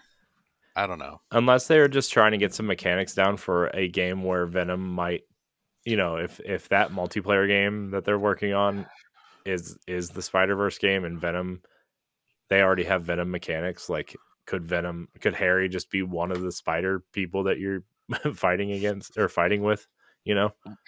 They announced the New Game Plus stuff recently, and it's been said that they're allowing people to replay levels just because that's such a heavily requested part that people want to go back and replay. Yeah. But like, Insomniac has a history of not doing, like, there's always a reason why they do things. Of like, oh, this always builds into a mechanic that we're working on, or like with everything they did in Ratchet and Clank, you can say like, oh, that. Like the warping system from different dimensions, like kind of led into the fast travel that we saw in Spider-Man and such and such. There's always like something there. So it feels like there's a certain reason why that was included. That part was included in this game, other than it just being cool. Yeah. I mean, story purpose wise, it's impossible to bring Venom back. Like at the very end, Venom disintegrated. He got anti-venomed. Yeah, there's always a part of Venom somewhere, and that, I mean, Carnage's origin is based on Venom. So, well, yeah, the Carnage's symbiote, you know, still exists out there, but Venom itself, like that one, got disintegrated. Here's my question: is like, what are they gonna do with Peter? Does he still have the anti-venom like permanently going forward? Right. I would hope that gets removed because that feels a little OP. But yeah, I mean, maybe Peter's not playable at all, and then you just don't have to worry about it. You know, maybe Peter only shows up in specific story instances, and maybe if you're gonna have a second playable character, maybe that's where Silk comes in. Oh, that'd be nice. I will say about a gripe about Spider-Man 2. I sort of didn't like the enemy variety when Venom basically took over the city. Oh yeah, I hated some of those. Got Venoms. the green one. That's, you got purple one. Yeah, that's got where the red one. That's where the game kind of was like, and the black one with the red on it. And that's how you know that was the powerful one. Yeah, and then like I hate the Hulk one. Yeah, yeah, the big Hulk ones. Yeah, it's like that's where the game kind of took a turn for me. It was like, okay, this is a little ridiculous. Having, you know, I was like, okay, the hunters are cool. random. It's kind of like having the supervillains or the mutants run around at the end of the first one. Yeah, kind of. Yeah, but like I was like, man, do they really need this enemy type when you already have the Sandman villain enemies from like the fractured memory stuff? You already have the hunters. I really like the Sandman missions too. You already have the hunters. You already have random just criminals running around. Like, do we really and the need flame cultists? Yeah, that too. Like, do you really need the Venom, the symbiote enemies running around too? Like, that seemed like a little much. And some of these weird random people were becoming like Hulk Venoms, and I was just like, you beat these down, and it'd just be like the same like skinny NPC person, and I'd be like, how did this person become a Hulk? Yeah, like, how did this grandma turn into this crazy big hulking Venom symbiote? Especially since Mary Jane became, Scream. like Scream, and I'm like, okay, so she has a very specialized one. Why is everyone else these 5 generic ones at this point? Yeah, I wonder if MJ still has some Venom in her too. Yeah, what'd y'all think about that boss fight? By the way, I'm pretty sure Peter would, anti-venom that out. Yeah. If you know what I mean. Oh God. Okay. The Scream fight was. I thought the fight was okay, but I think it taught you a very important mechanic against the symbiotes, which was the sound stuff. Which I think was basically the point of that fight. But I thought it was really long and really unnecessary. I don't understand why that was like a quote unquote main boss fight. With 3 life bars and chasing her around the neighborhood, and it was fine. Don't get me wrong. I thought the character design is cool and everything, but incredibly unnecessary. And that's that I felt that way with a lot of this game. Was like, there's cool parts, but a lot of it was either drawn out too long or very unnecessary. The lizard part, which we haven't touched on either, like chasing lizard through the city. Oh, that was really cool. That was really cool. Yeah, that whole thing was super cool. But I just felt like the lizard storyline was being drawn out too long for being a side story, and then going back to Dr. Connors when Venom is actually like revealed and you trying to get the Venom suit out of you, or Dr. Connors had a lot to do with the Venom stuff, to the point where like I don't even know if we needed Lizard in this game at that point. It was cool weird to see how he lost his hand, though. Yeah. Did you find that weird that it's like, oh, he lost his hand because of Venom? Yeah. It's like, he could have just lost his hand by a car accident. You didn't have to, like, tie that in. Yeah. No, but, and then, like, this, and I know Peter was, like, not acting like himself, but when he was just like, I can see why your family left you, I was like, dang, man, did you have to go there? Jeez. Yeah. Can we talk about Angry Peter for a minute? Like, yeah. Angry Peter is really weird to witness, not because like that voice actor is a bad Peter. I actually think he's a pretty great Peter Parker, but like Angry Peter, man, it's got some James Franco Spider-Man 3 Goblin energy to it. It's like, oh my gosh, all it's missing is the dance number at this point, doesn't it? Yeah, I mean, he had the black turtleneck. I know. Waking up on the park bench with the black suit, it's like, what? Yeah, man. Every time I think of Spider-Man 3, all I think of is James Franco's terrible delivery of like, I'm gonna. What does he say? He's like, I'm gonna throw dirt in your eye, or I'm gonna put some dirt in your eye. No, he's like, I'm gonna kill your little ass or something, and I'm like, that sounds really bad and oddly sexual. It did not age well. Not age well at all. No, it did not. So. No, but I want to touch on something real quick. What, like, one of the big criticisms of the Spider-Man 1 was the Mary Jane missions. What y'all think of those this go around? I actually really liked them this time. Like they give you a weapon though, right? Like the taser makes those missions way more interesting instead of just like sneaking around. But the first time you do it in the camp, I thought the first kind of major one in the zoo. Yeah, the zoo is like I thought that was really cool, and I really liked sneaking around the camp and her kind of using her the stuff she learned from the Silver Sable to kind of work her way around all that stuff too was really interesting. I loved it, and I also like that's sort of like when we started getting the backstory of like what happened to the villains that encountered Craven and why he came to the city in the first place. But like, yeah, it almost felt like Naughty Dog. It was just like this is how we did The Last of Us. You can use a little bit of the stealth from The Last of Us in this game too, if you would like. Yeah, which is great. I love it. I absolutely love it. But no, man. And then they like every time I felt like it was going to be monotonous, they just add another gameplay mechanic to her stun gun. Yeah, yeah. Now it cool. shoots. Now it shoots. Screamy powers. Yeah. And then she shot webs. And I was like, oh, she has a web shooter now. And I'm like, that kind of makes sense considering he's not like organic, like Tobey Maguire. So I'm like, this feels thought out versus like. It feels like they actually said, like, we're going to make y'all like these missions. I know y'all hated these in the first one, but we're going to make y'all like it this time around. But that's what I like about Insomniac is that they took the criticism, and I think they liked the way that those missions broke things up in the first game, but they didn't quite hit the way they wanted them to. And I think that they took that criticism and they're like, okay, how can we make these a little bit better and more engaging for the player? Even if you're not swinging around the city as Spider-Man, you can still feel like MJ is kind of contributing to the mission and contributing to the story in a way that feels fun and engaging. And Insomniac has been really good about that, right? I mean, even since Sunset Overdrive, right, where like the movement and stuff from that, they took some of the, I don't want to say criticisms, but some of the what people said, this could have been a little bit better, or this could have been, whatever. And they applied it to Spider-Man and the first one. And then, that game felt great. And then this game feels amazing.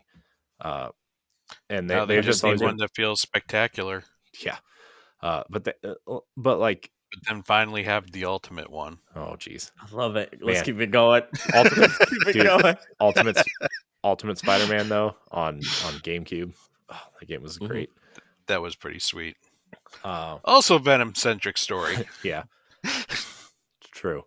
So, yeah, I mean, Insomniac's always been great at that, I think, over the years. And I'm glad they really took that to heart and fixed these things. Speaking of taking something to heart, because like I felt like one of the criticisms they had from the first game was like a lot of people kind of complained about the boss battles. But I felt like the boss battles were so much better and like had so much of a better flow this go around, because like I think the first game a lot of people complained about the bank boss battle a lot, and I don't think we got anything of that magnitude at all in this game. Yeah, I don't think so. I mean, this obviously the opening with Sandman was like the opening. The opening Sandman fight felt a lot. The feeling I got was this is one of the best openings since God of War 2, like on PS2. That God of War 2, where you God of War 3 was better than God of War 2. I was about to say that reminded me of God of War 3. Whenever you were like climbing the Titan, trying to fight Poseidon at the very beginning. Yeah, I mean, I don't know. I always think of God of War 2 as like one of my favorite openings of all time. And yeah, God of War 3 is great too, but that's just where my mind went, was God of War 2, where it opens with this huge boss battle type thing. And, Cory Barlog did an interview, I think right before God of War came out in 2018. 2018, yeah. And he said, when they were developing God of War 2, they didn't develop the opening until that was the last thing they developed, because everybody was firing on all cylinders. Everybody knew what they were doing. And that's really what it felt like. This opening felt like everybody was firing on all cylinders. They knew what they were doing. They had that scale planned out. It was great. That opening with Sandman was awesome. The lizard fight was interesting. The chase through the city was cool. I thought like the mechanics of fighting lizard were a little obtuse, but ultimately like interesting. It I was could fun, though. never open the grates when he was on them. I know. Like, I swear he was on it for just a split second, and it took too long for your webs to pull it. Yeah, I was a little slow. My timing was a little slow, but I'm attributing that because I'm old, and my reflexes are terrible. My strategy there was like, you know how like you could web him up like the 6 times and he would like struggle with the web for a second. Mhm. So I'd do like 5, and then when he lands on the grate, then I'd hit that 6 and he'd be struggling to take that web off, and then that's when I'd pull the grates. Yeah. Yeah, I did the web on the wall and made him fall. That was pretty much my best strategy. Yeah. What so I wanted to ask you what y'all think of the some of the other boss fights that we gotten, because we did get to fight quite a few of them here this go around. I did enjoy Wraith. Hmm. Just because that one felt very personal. With like her anger being directed at Spider-Man and Spider-Man not wanting to hurt her, but at the same time they're in a burning building, and it just like it I I liked that because it felt like the stakes kind of meant something there. And Yeah. the way her digs at him whenever they were Mhm. talking about like, I'm always the one who had to worry about like the mortgage and this and like, oh man, that it was so personal, it was so intimate. I loved it. Yeah. Mhm. It was I really like how like the symbiote stuff kind of brings out like the characters it was infecting, like really brought their truths out, like how they felt, their anger and their kind of, you know, this is how I really feel about it, or this is how I have felt about it in the past, and you didn't do anything. And obviously it's relatable because we all feel that way to an extent about certain things, either with partners or friends or, whatever. But when it's said out loud, it feels more real and more impactful. And, um, I think that was really, really great. Um, I also, the Venom fight At overall, the high school. yeah, the high school part, and then like Mhm. when you're like really fighting Venom towards the end on like the like in the when you're fighting Venom as Miles, right, is like Mhm. really in the In the Foundation. yeah, the Foundation. Thank you. And the fact that Venom has wings, I was like, Yeah. oh my gosh, when did Venom Why get did wings? Venom have wings? I was like, this is a lot going on right now. But Well, how did he get the ability to just like tendril the whole city if we're talking about like ridiculous things yeah, at I that know. point? Well, that one was the meteoroids Yeah. doing. But Yeah, but I was like, man, the whole city in like a instant though. yeah, you know what I Mhm. like about that too is like Avengers Towers right there, and like, what are the Avengers doing? That they just like close the blinds and are just like, you know what, we're just gonna wait for a while.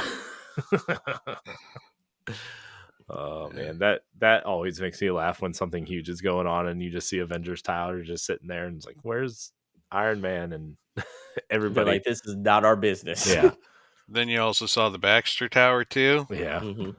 That was kind of awesome. yeah, Oh, speaking of like, speaking of cameos, that Black Cat mission where you actually got to interact with Wong and like the Doctor Strange like teleportation, Hmm. yeah, where you the That with was the cool. staff, that was so cool. yeah. That was super cool. That makes me think that this universe is about to open up, either in the Wolverine game or soon after. Um, Or that we need a Doctor Strange game. I was about to say, I'm like, man, Sony Santa Monica basically has been doing a whole lot of different things that could easily translate into a Doctor Strange game at this point.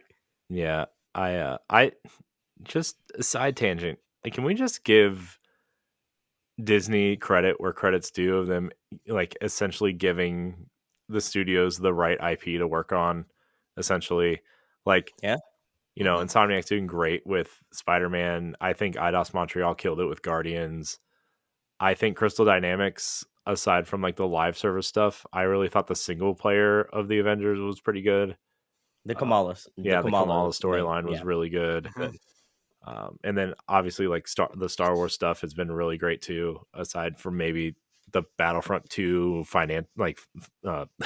financial issues at the beginning of that. I feel like that's what made Disney like a little more attentive in their games was after Battlefront 2. They're like, okay, we're going to have to focus a little better. Yeah. No, but missing one here, Ultimate Alliance 3 for the Switch was really good. Yeah, that was really good. And by all accounts, like the Avatar game that came out is not terrible. The Avatar game right now is actually freaking amazing. I mean, I hear it's like if you like Far Cry. Yeah, I was about to say it's Far Cry.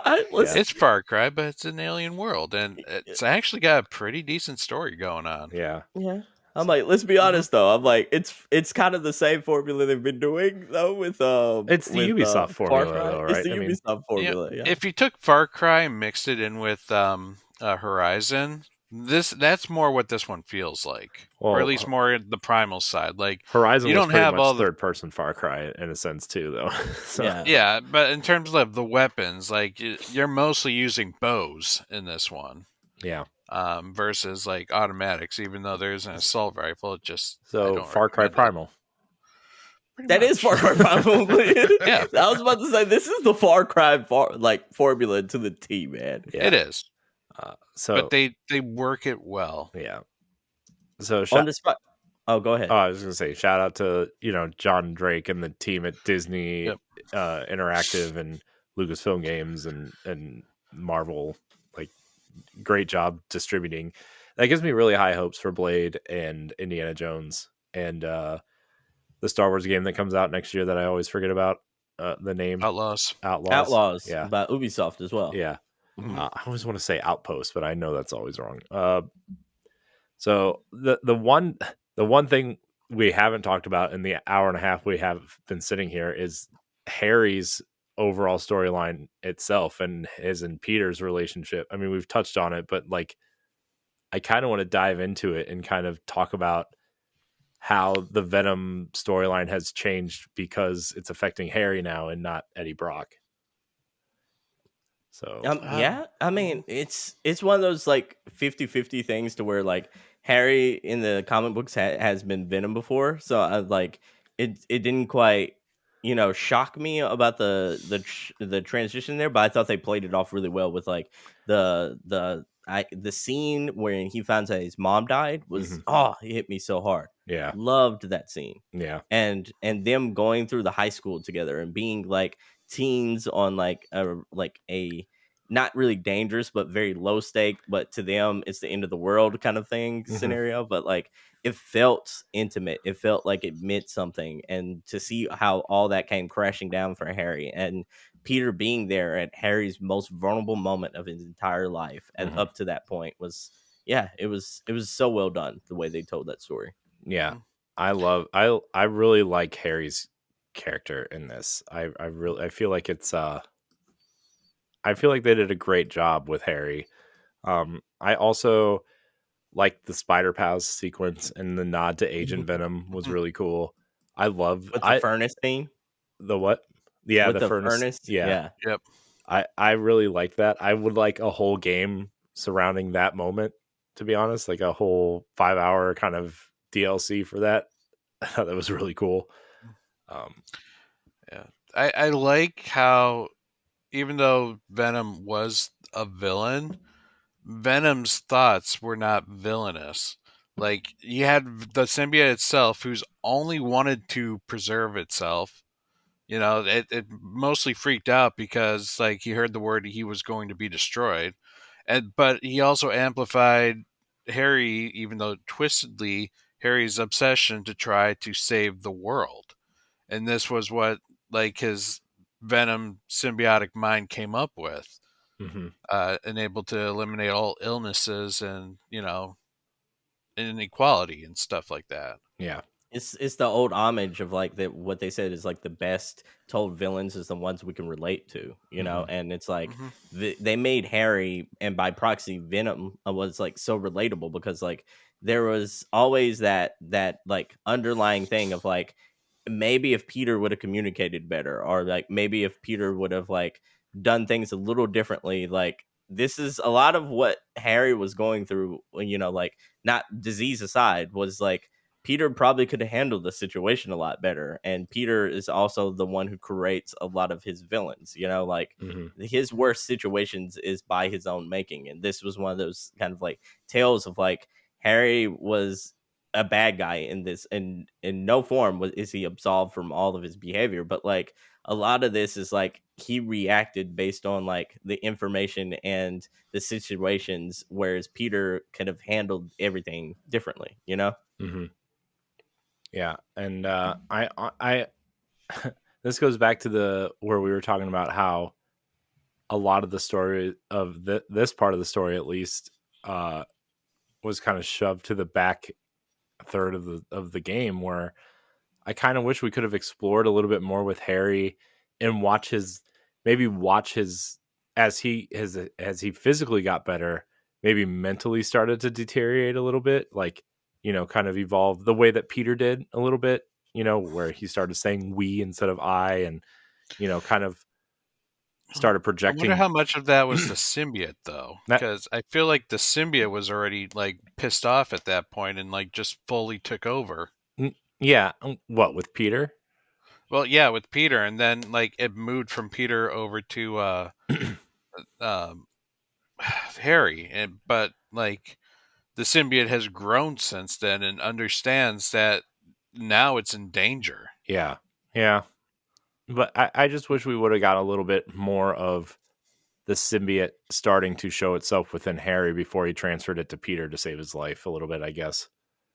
Starting to at least see his dark side a Yeah. little bit, like some of his warts, because like Yeah. if maybe like something in the lab goes wrong and maybe he reacts a little like more viciously or more like outburst than he should have, to kind of portray that, oh, there's something amiss here with the symbiote in general, versus, oh, Peter got it, now this whole thing is a bad thing, you know? Exactly. Well, also, I think though to explain that away, Dr. Connors was taking a very, very strict like That's true. observation on it, and again, like I don't think the symbiote like hadn't felt like it was threatened until Dr. Connors says we need to destroy it. Like I think that was where, well, okay, maybe no, he was starting to portray the aggressive symptoms before then. Yeah, but Um, I think something you could have done with that, even though Dr. Connors had a watchful eye over Harry and making sure everything was going correctly and doing, you know, what it was supposed to do, like maybe that would show how powerful the symbiote is like no matter how much you watch it and can try to control it and contain it, like it's still going to, you know, affect you in some way and even come out at some point. Which It goes ultimately, back to the old adage of show not tell, man. It's like you kind of like we infer based on like previous knowledge at the very beginning of meeting the symbiote that the symbiote's bad news, but like we would have loved to see some foreshadowing elements mhm. of like, oh, this is like it's not just Peter, it's like everyone's problem. It brings out the best and worst in everybody, you Yeah. know. Now, do you feel like maybe if they added 10 more hours to the story part, do you think that would have helped like smoothed out some of these We like probably would have felt dragged on at that point. yeah, Yeah, that's what I'm wondering. It's like where was the I balance? mean, I don't think you need 10 hours to do that. I think you could have done it in maybe, you know, 2 to 3 missions with little interstitial cutscenes in the middle, of interacting, Mhm. especially like the Spider Pals segment where Harry kind of finds out Peter is Spider-Man and they're working together, and like maybe Harry Maybe goes a go little too too far. far Yeah, in a section, and then, you know, maybe in that first mission goes like quote unquote perfect, right? Mhm. Of them, and then the second mission they do, Harry goes a little too far, and breaks a leg, man. Just Mhm. breaks a leg or something, yeah, you know? and then like the third section, like you see the anger come out when he goes a little too far, because he's like, and maybe he yells at Peter, be like, "I'm trying to save their life" or something, you know, like the anger comes out, and like maybe that's how you show it, and Or then maybe that's where you transition into going into the zoo and the Craven fight and everything.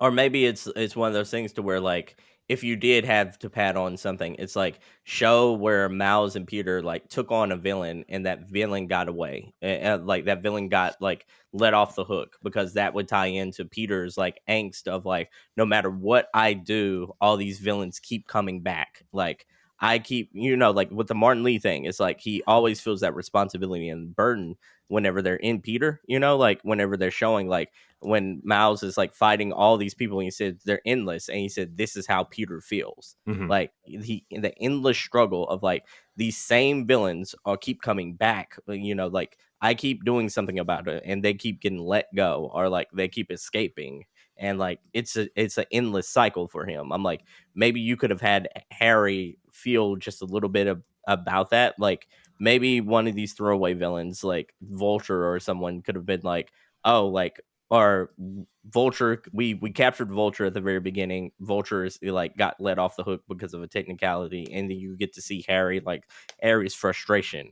like show, like he slams the desk and the desk breaks, and it just kind of, and then with that, Tony Todd did a phenomenal job here, but maybe you could have had his voice come out like at that time where he goes, damn it, like even like an aggressive kind of tone from Harry, but maybe like their voices are kind of merged, the way that like Hayden Christensen and James Earl Jones did in the Obi-Wan show, right? Like you hear both of them at the same time somehow, and it's like, oh, okay, it's about to get serious in an hour or so. Yeah, it's just little details. It's like some little things they could have did better with the story here. But I want to shout out like a side quest that we haven't talked about, like Harold from the first game. Like the pigeon guy. Oh my goodness! Like flying through the city, like after like his You pigeons. might want to cover your ears, Corey. Well, I mean, it's fine. Okay. Spoilers after like outside of the main story don't bother me. Okay, gotcha. Like Harold, man, like chasing after his pigeons in the first game was probably one of my biggest annoyances in the first game, because I just hated the redundancy of it. It felt pointless. But then like in the second game, he comes back in a side quest that is like probably is one of those moments in video games that's going to stick with me for a long time. It's like like the way he releases those birds and you're flying through the city, and they're kind of like letting you play with the gust mechanic that we haven't talked about yet, the flying, like the gliding mechanic. You're kind of flying around with these pigeons. They have this beautiful music that is very curated towards this one moment, and then you come back and you find out that Harold's gone, like that he passed away, and it hit me. Like I teared up so hard. I saw that coming. I'm like, oh no. Yeah. Like he's talking about taking a journey. Oh, what kind of journey you taking? I'll tell you when you get back. It's like he ain't getting back. No. No, but it's the delivery though. Like you said, it's kind of foreshadowed, and it's almost like it hits you over the head a little bit, but like the fact that they made you care about this guy who's like was probably my biggest annoyance, like on an NPC level in the first game, and then I just he was so human in the second game though. Like it was that in 5 minutes they made me care about him more than they had in in an entire section earlier with like all these villains that they're introducing, or like all these people that they're introducing in the second one. I'm like, man, that was a masterful like side quest. Yeah, there was another side quest that was pretty good. Yeah, the grandfather one. The grandfather one, yes, with the Alzheimer's. That was I actually just did that mission last night, and it was man, that hits home for me, just because like I watched my dad take care of his parents as they, my dad's dad had Alzheimer's really bad and lived probably way longer than he should have with that, to the point where like at one point he was living over at his parents' house taking care of both of them. His mom was kind of sick, but his dad was like really the bad one. And then when his mom passed, like I remember my grandpa moving in with us and him kind of living in our office area. We had a room for him, and just watching that happen and my dad going through all that was like that part hit me really hard just because of living through watching someone that you care about deal with that, and it's tough to watch people you love kind of go through stuff like that. Insomniac killed it with Mhm. that theme of grief in this game too, because I'm like the when Martin Lee escapes with the way Miles still feels that, and the way Miles is Mm. still going through like the loss of his father as well, like their sense of grief and causing empathy in moments that are extremely relatable is really well done in this game. And don't forget Martin Lee's story, Oh like yeah, how much he absolutely regretted what he did. Redemption, Like, yeah, second it's like, chances. I never meant to hurt, Aunt May. Like, she meant the world, Feast meant the world, and he, screwed it all because he absolutely needed to have his revenge against Norman, and how he wishes that could have been so different. Oh man, and like to bring it home, the part that really hits me about the Martin Lee thing is like Martin Lee in the first game did everything he did because Norman not only in the experiments took away like his ability to be a normal person, but also like Norman took away his parents as well. Hmm. Like, and that was like Martin, he was just like, you destroyed my life and my family was what Martin Lee's motivation was. And then to see when he figured out who Miles is, that he had did the same thing to Miles, where he took away his father, that Norman had done to Martin Lee, and Martin Lee's reaction, the visceral, like, oh my gosh, I'm the monster that I wanted to get revenge on. It's like that moment. Oh, so good, Hmm. so good, Mm-hmm. Yeah. so good. But man, this is like, like I know we went back and forth about like some of the faults and such like that, but like I'll repeat it, man. I don't think I had like this much fun with a game and like really had these emotional beats with a game this year as much as I did with Spider-Man for all the gripes that I had about it. Yeah, I would say like this year the only game that kind of comes close in terms of actually playing the game would have been Hogwarts Legacy. Hmm. I really enjoyed that game a lot this year, but Spider-Man plays a lot better than that game, and just Insomniac has the special sauce when it comes to playing like the way games feel, and man, I'm really excited to see how the mechanics work for the Wolverine game now. And I guess we can kind of, unless anybody has any final thoughts about story or side missions or want to talk about anything else within the main game. I mean, we can go all day. I know, The Haley's thing I was know. the Haley mission was really cool. Oh, the Like, Haley mission was Yeah, awesome. yeah. yeah, We I want to talk was, about that real quick. yeah, for sure. Yeah, Sebastian, why don't you go first? Man, I just love the sense of like, well, the loss of sense, so to speak, of like Hmm. how they made me feel that, how they made me feel almost like she would, so to speak. It's not quite the apples to oranges. Of course, you can't do all that, but like that sense that you have when you're playing with the dual sense, and like there's always that hum in the air Hmm. and Hmm. such like that. Oh man, it was cool. It was really cool. It was like it was a gutsy swing. Hmm. It didn't, like for a lot of people wasn't necessarily like something that they loved, but I'm glad they attempted it because like it feels like they took a swing and it paid off. It feels this section really felt inspired in like an opposite way of like Hellblade. Hmm. 'Cause, Hellblade, they recommend you wear headphones, and like you hear the voices in front of you, behind you, and sometimes they trick you or whatever. And it really felt like that type of interaction of sound or lack thereof was heavily like this felt inspired by that kind of uh innovation, I guess. I really liked how they used the haptic feedback Hmm. So in good. this. Like, because you played as a death person, there was no sound or anything going on. But when people were playing music, you felt the vibrations in the controller. Hmm. And that, to me, was actually like really awesome. Yeah, they did a great job. Mhm.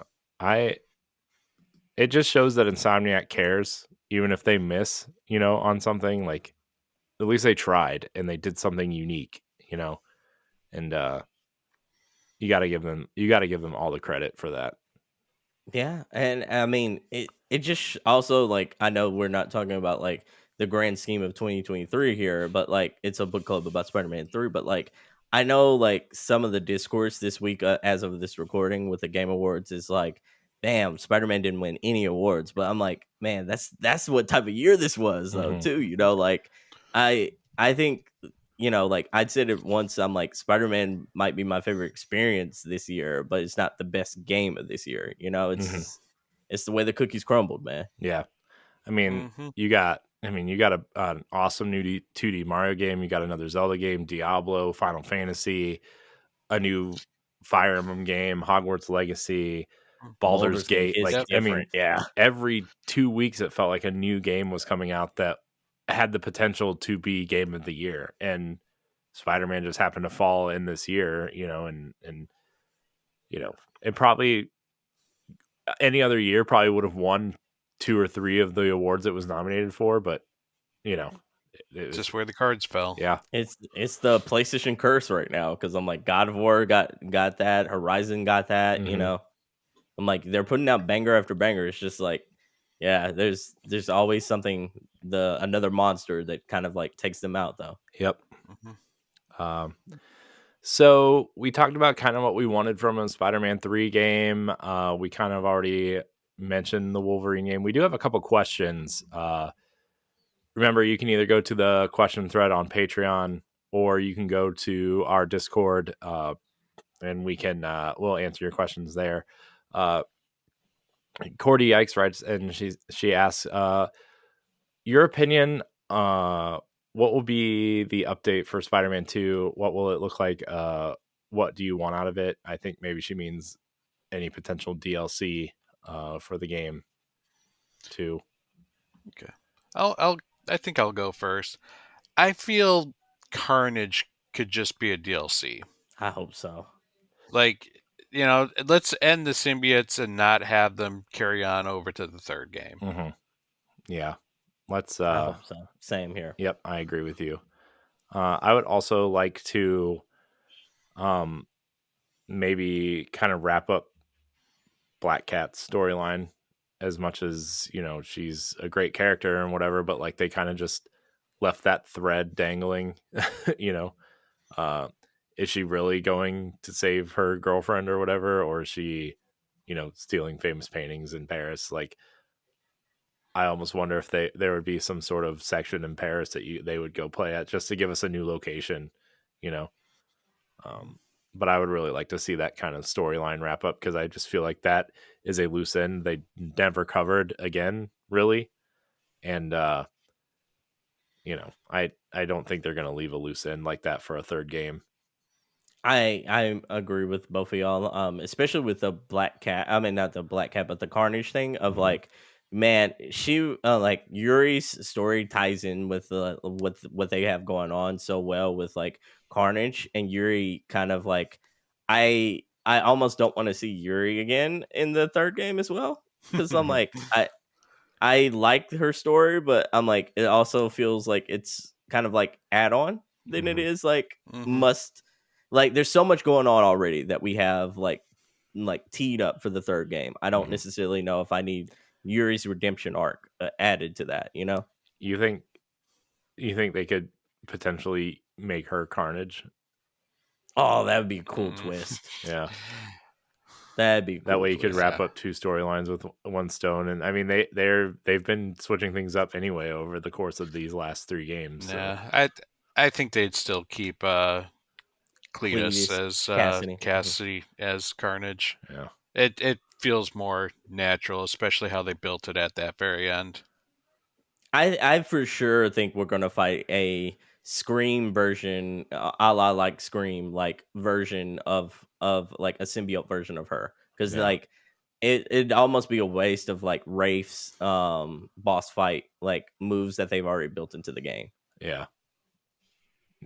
And so I hope they make it like, whatever they do with the DLC, I hope they also have like dedicated, this is a Miles mission, this is a Peter's mission. Because I'm like, we already have like the ability to go around the city and kind of freelance with both of these characters. I just want dedicated content, around both of them. Yeah, maybe one DLC will be Peter's and one will be Miles. That would be for sure. Yeah, I agree with you. That was another kind of. I mean, we talked about it already, I guess, but that was like another issue I kind of had was like I wish they would have just focused on one of the characters, and I think that brings out the best in those characters. And juggling characters, just I don't know. Maybe it's just a me thing. No, all the missions where that you have to play as one Spider-Man are like the best missions in the game, like Mysterio, like with Yuri and all that kind of stuff. I'm like all those where you have a personal connection with where the character has a personal connection with what's going on is easily the best missions of the game. Yeah, 100%. MH Noise writes in and asks, they said that they wanted to do a unique storyline that hadn't been done. Did they? And was that necessarily a good thing if they did? They did side stories that were unique stories that kind of haven't been done, but the original Everything premise else, of the originals were like half of it was Kraven's Last Hunt, half of it was Spider-Man Web of Shadows. Yeah, I mean, I'm not exactly the person to ask because I don't know much about Spider-Man other than like, the movies and a couple video games and a couple comics. But like, the biggest thing to me was like Harry was Venom and not Eddie Brock. And there's like no mention of Eddie Brock in here whatsoever. At least from what I've seen. So on that perspective, I think the Harry storyline was pretty cool. I do wish they would have done more with it, like we said earlier, but I think that was a cool way to incorporate healing Harry was through the symbiote and then becoming Venom. I think a lot of the story was like stories that have been done in other mediums, but like they added just a little twist to make it feel original, like with Doc Connors being the scientist behind everything, being like with Craven and like the way that he was taking out some of these villains in the manner that he was. I'm like, it's just little details that kind of made it feel original, but it's not necessarily original overall story.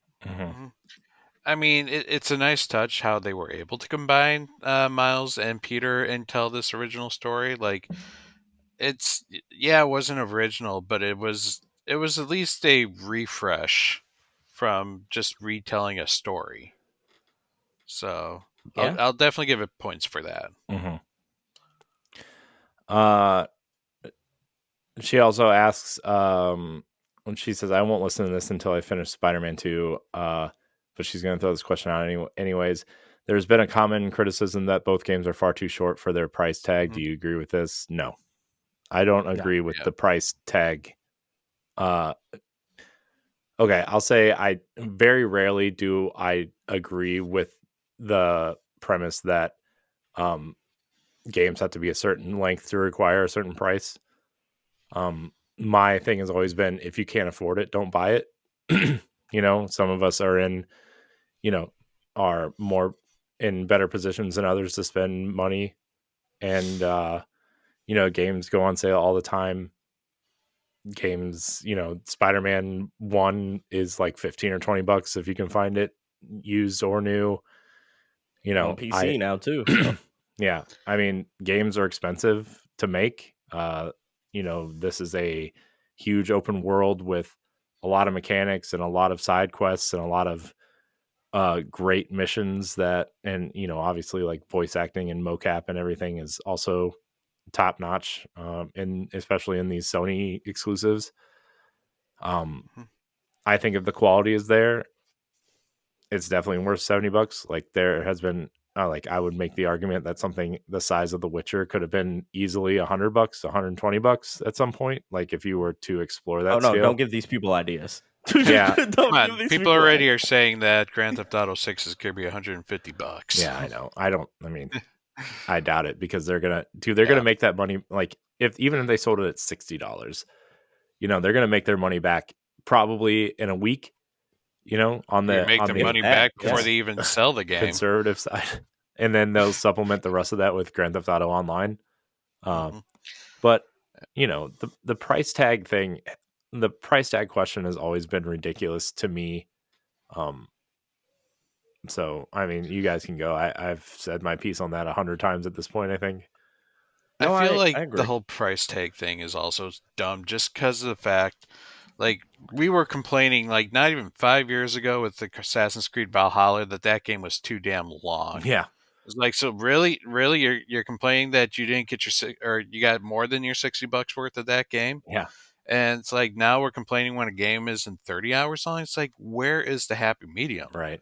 But then again, we're talking about people who just don't want to ever be happy, so they Yeah. got to find something to complain about. Yeah. I also think like you always pay what you want for pay what you want, like vote with your wallet. So I'm like, Yeah. if you feel like it's too short, vote with your wallet and then wait until like you feel like it's a price that you are comfortable spending. So I'm like, I'm of that camp too. And then like I don't really complain about price unless it's like a anomaly. Like for me, like it kind of rubbed me the wrong way of Tears of the Kingdom being $70 because no other Switch game was $70 around that time frame. And like and I get it, like that's the price of games now, but like for me, like at that time I was like, Nintendo hasn't come out with a new console to warrant a $70 price tag. You know, like plus if there was a new Switch, I'd be like, okay, I get it.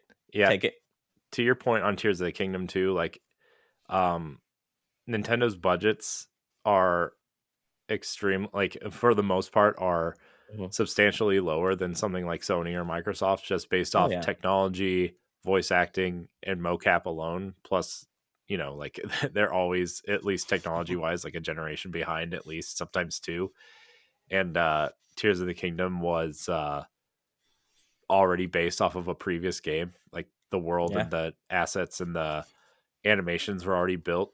They were just kind of, I don't want to say they were filling in the holes to like build a new game within a game, but this game started out as DLC for Breath of the Wild. So the $70 price tag, I think they did it because Zelda is Zelda, and Nintendo always sees himself as they're a prestige company in a sense. They're the Disney of video games.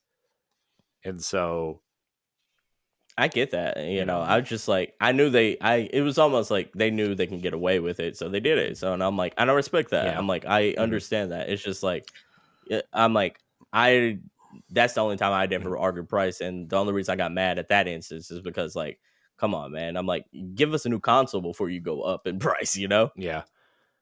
Yeah.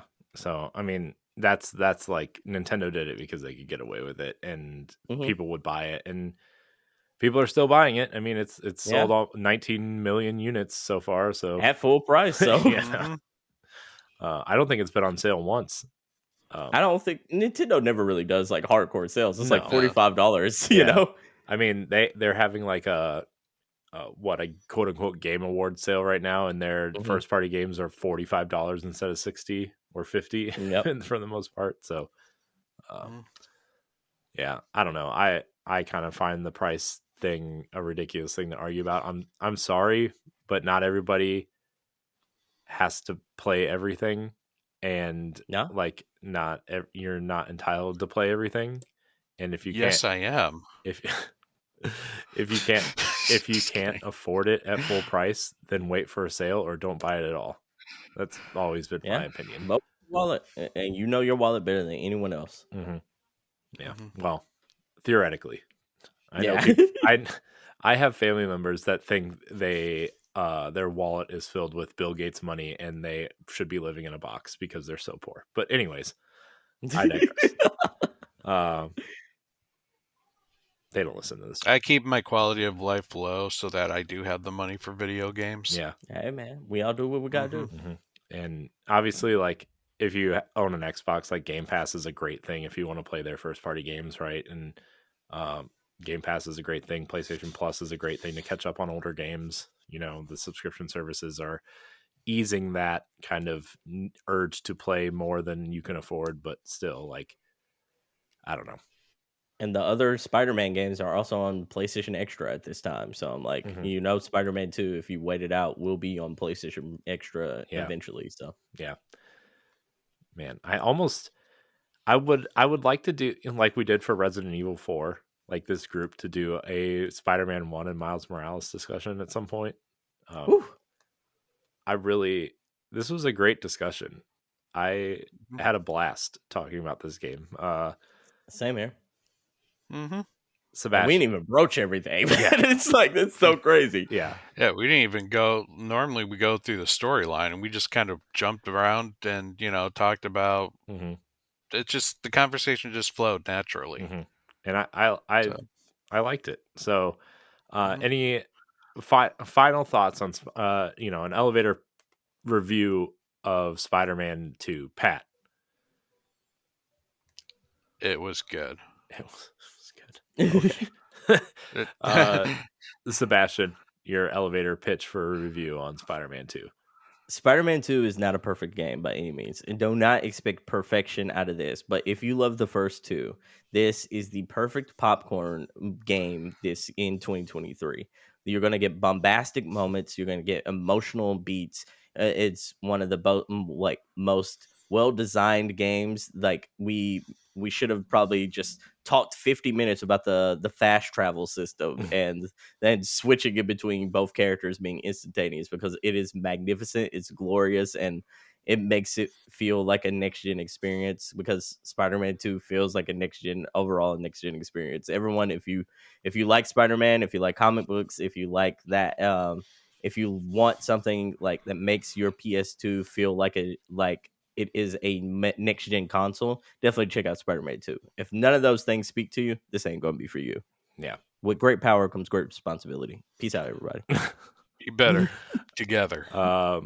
Yeah, I would say Spider-Man 2, I think, is one of the few games that kind of shows what the PlayStation 5 can do at this point in its life cycle. In my opinion, it is a must play if you are a PlayStation fan. If you're a Marvel fan, if you're a Spider-Man fan, this is a must play. A few surprises. The gameplay is flawless. The story is good, but maybe should have been better. But overall, I would probably give this game like an 8.5, 9. Woo, good score.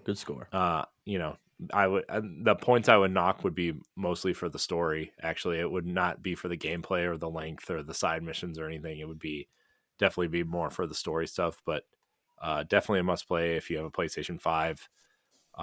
Also, if you don't have a PlayStation 5, there's a Spider-Man 2 bundle, so you should check that out. And the first two games are also on PlayStation Plus, so you're all set for Spider-Man fans. So, yeah, I want to thank everybody for watching and tuning in to this Boss Rush Video Game Book Club. You can catch it once a month on our YouTube channel. If you are a patron at the $1 tier or higher, you get this episode 1 month early. Sebastion, thanks for joining us on this. Couldn't have thought of anybody better to be in on this conversation. Where can we find you? Thank you.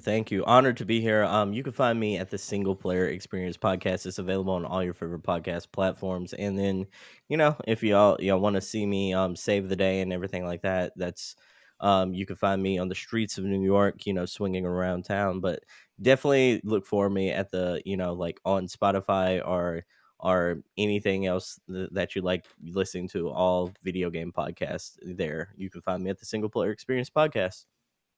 Awesome. It's a great show. I listen to Thank it you. a lot. So I think you're going to be seeing Sebastion more on Boss Rush content in 2024. He's on the list of people to get on more of our stuff. So become familiar with Sebastion. Pat, thank you for joining me as always. Not a problem. I want to thank everybody out there for your support, your kindness, and your love. Our next video game book club is Super Mario RPG, the remake for Switch, which was voted on by you over on Patreon. The February Patreon is up for voting now, so you can go vote over there. Right now it's between Uncharted, Drake's Fortune, and Hellblade: Senua's Sacrifice. So go vote. And thank everybody for watching and or listening, and until next time, we love you. Goodbye. So long. If you want to be a Patreon producer, head on over to patreon.com/BossRushMedia, and find out which tier is right for you.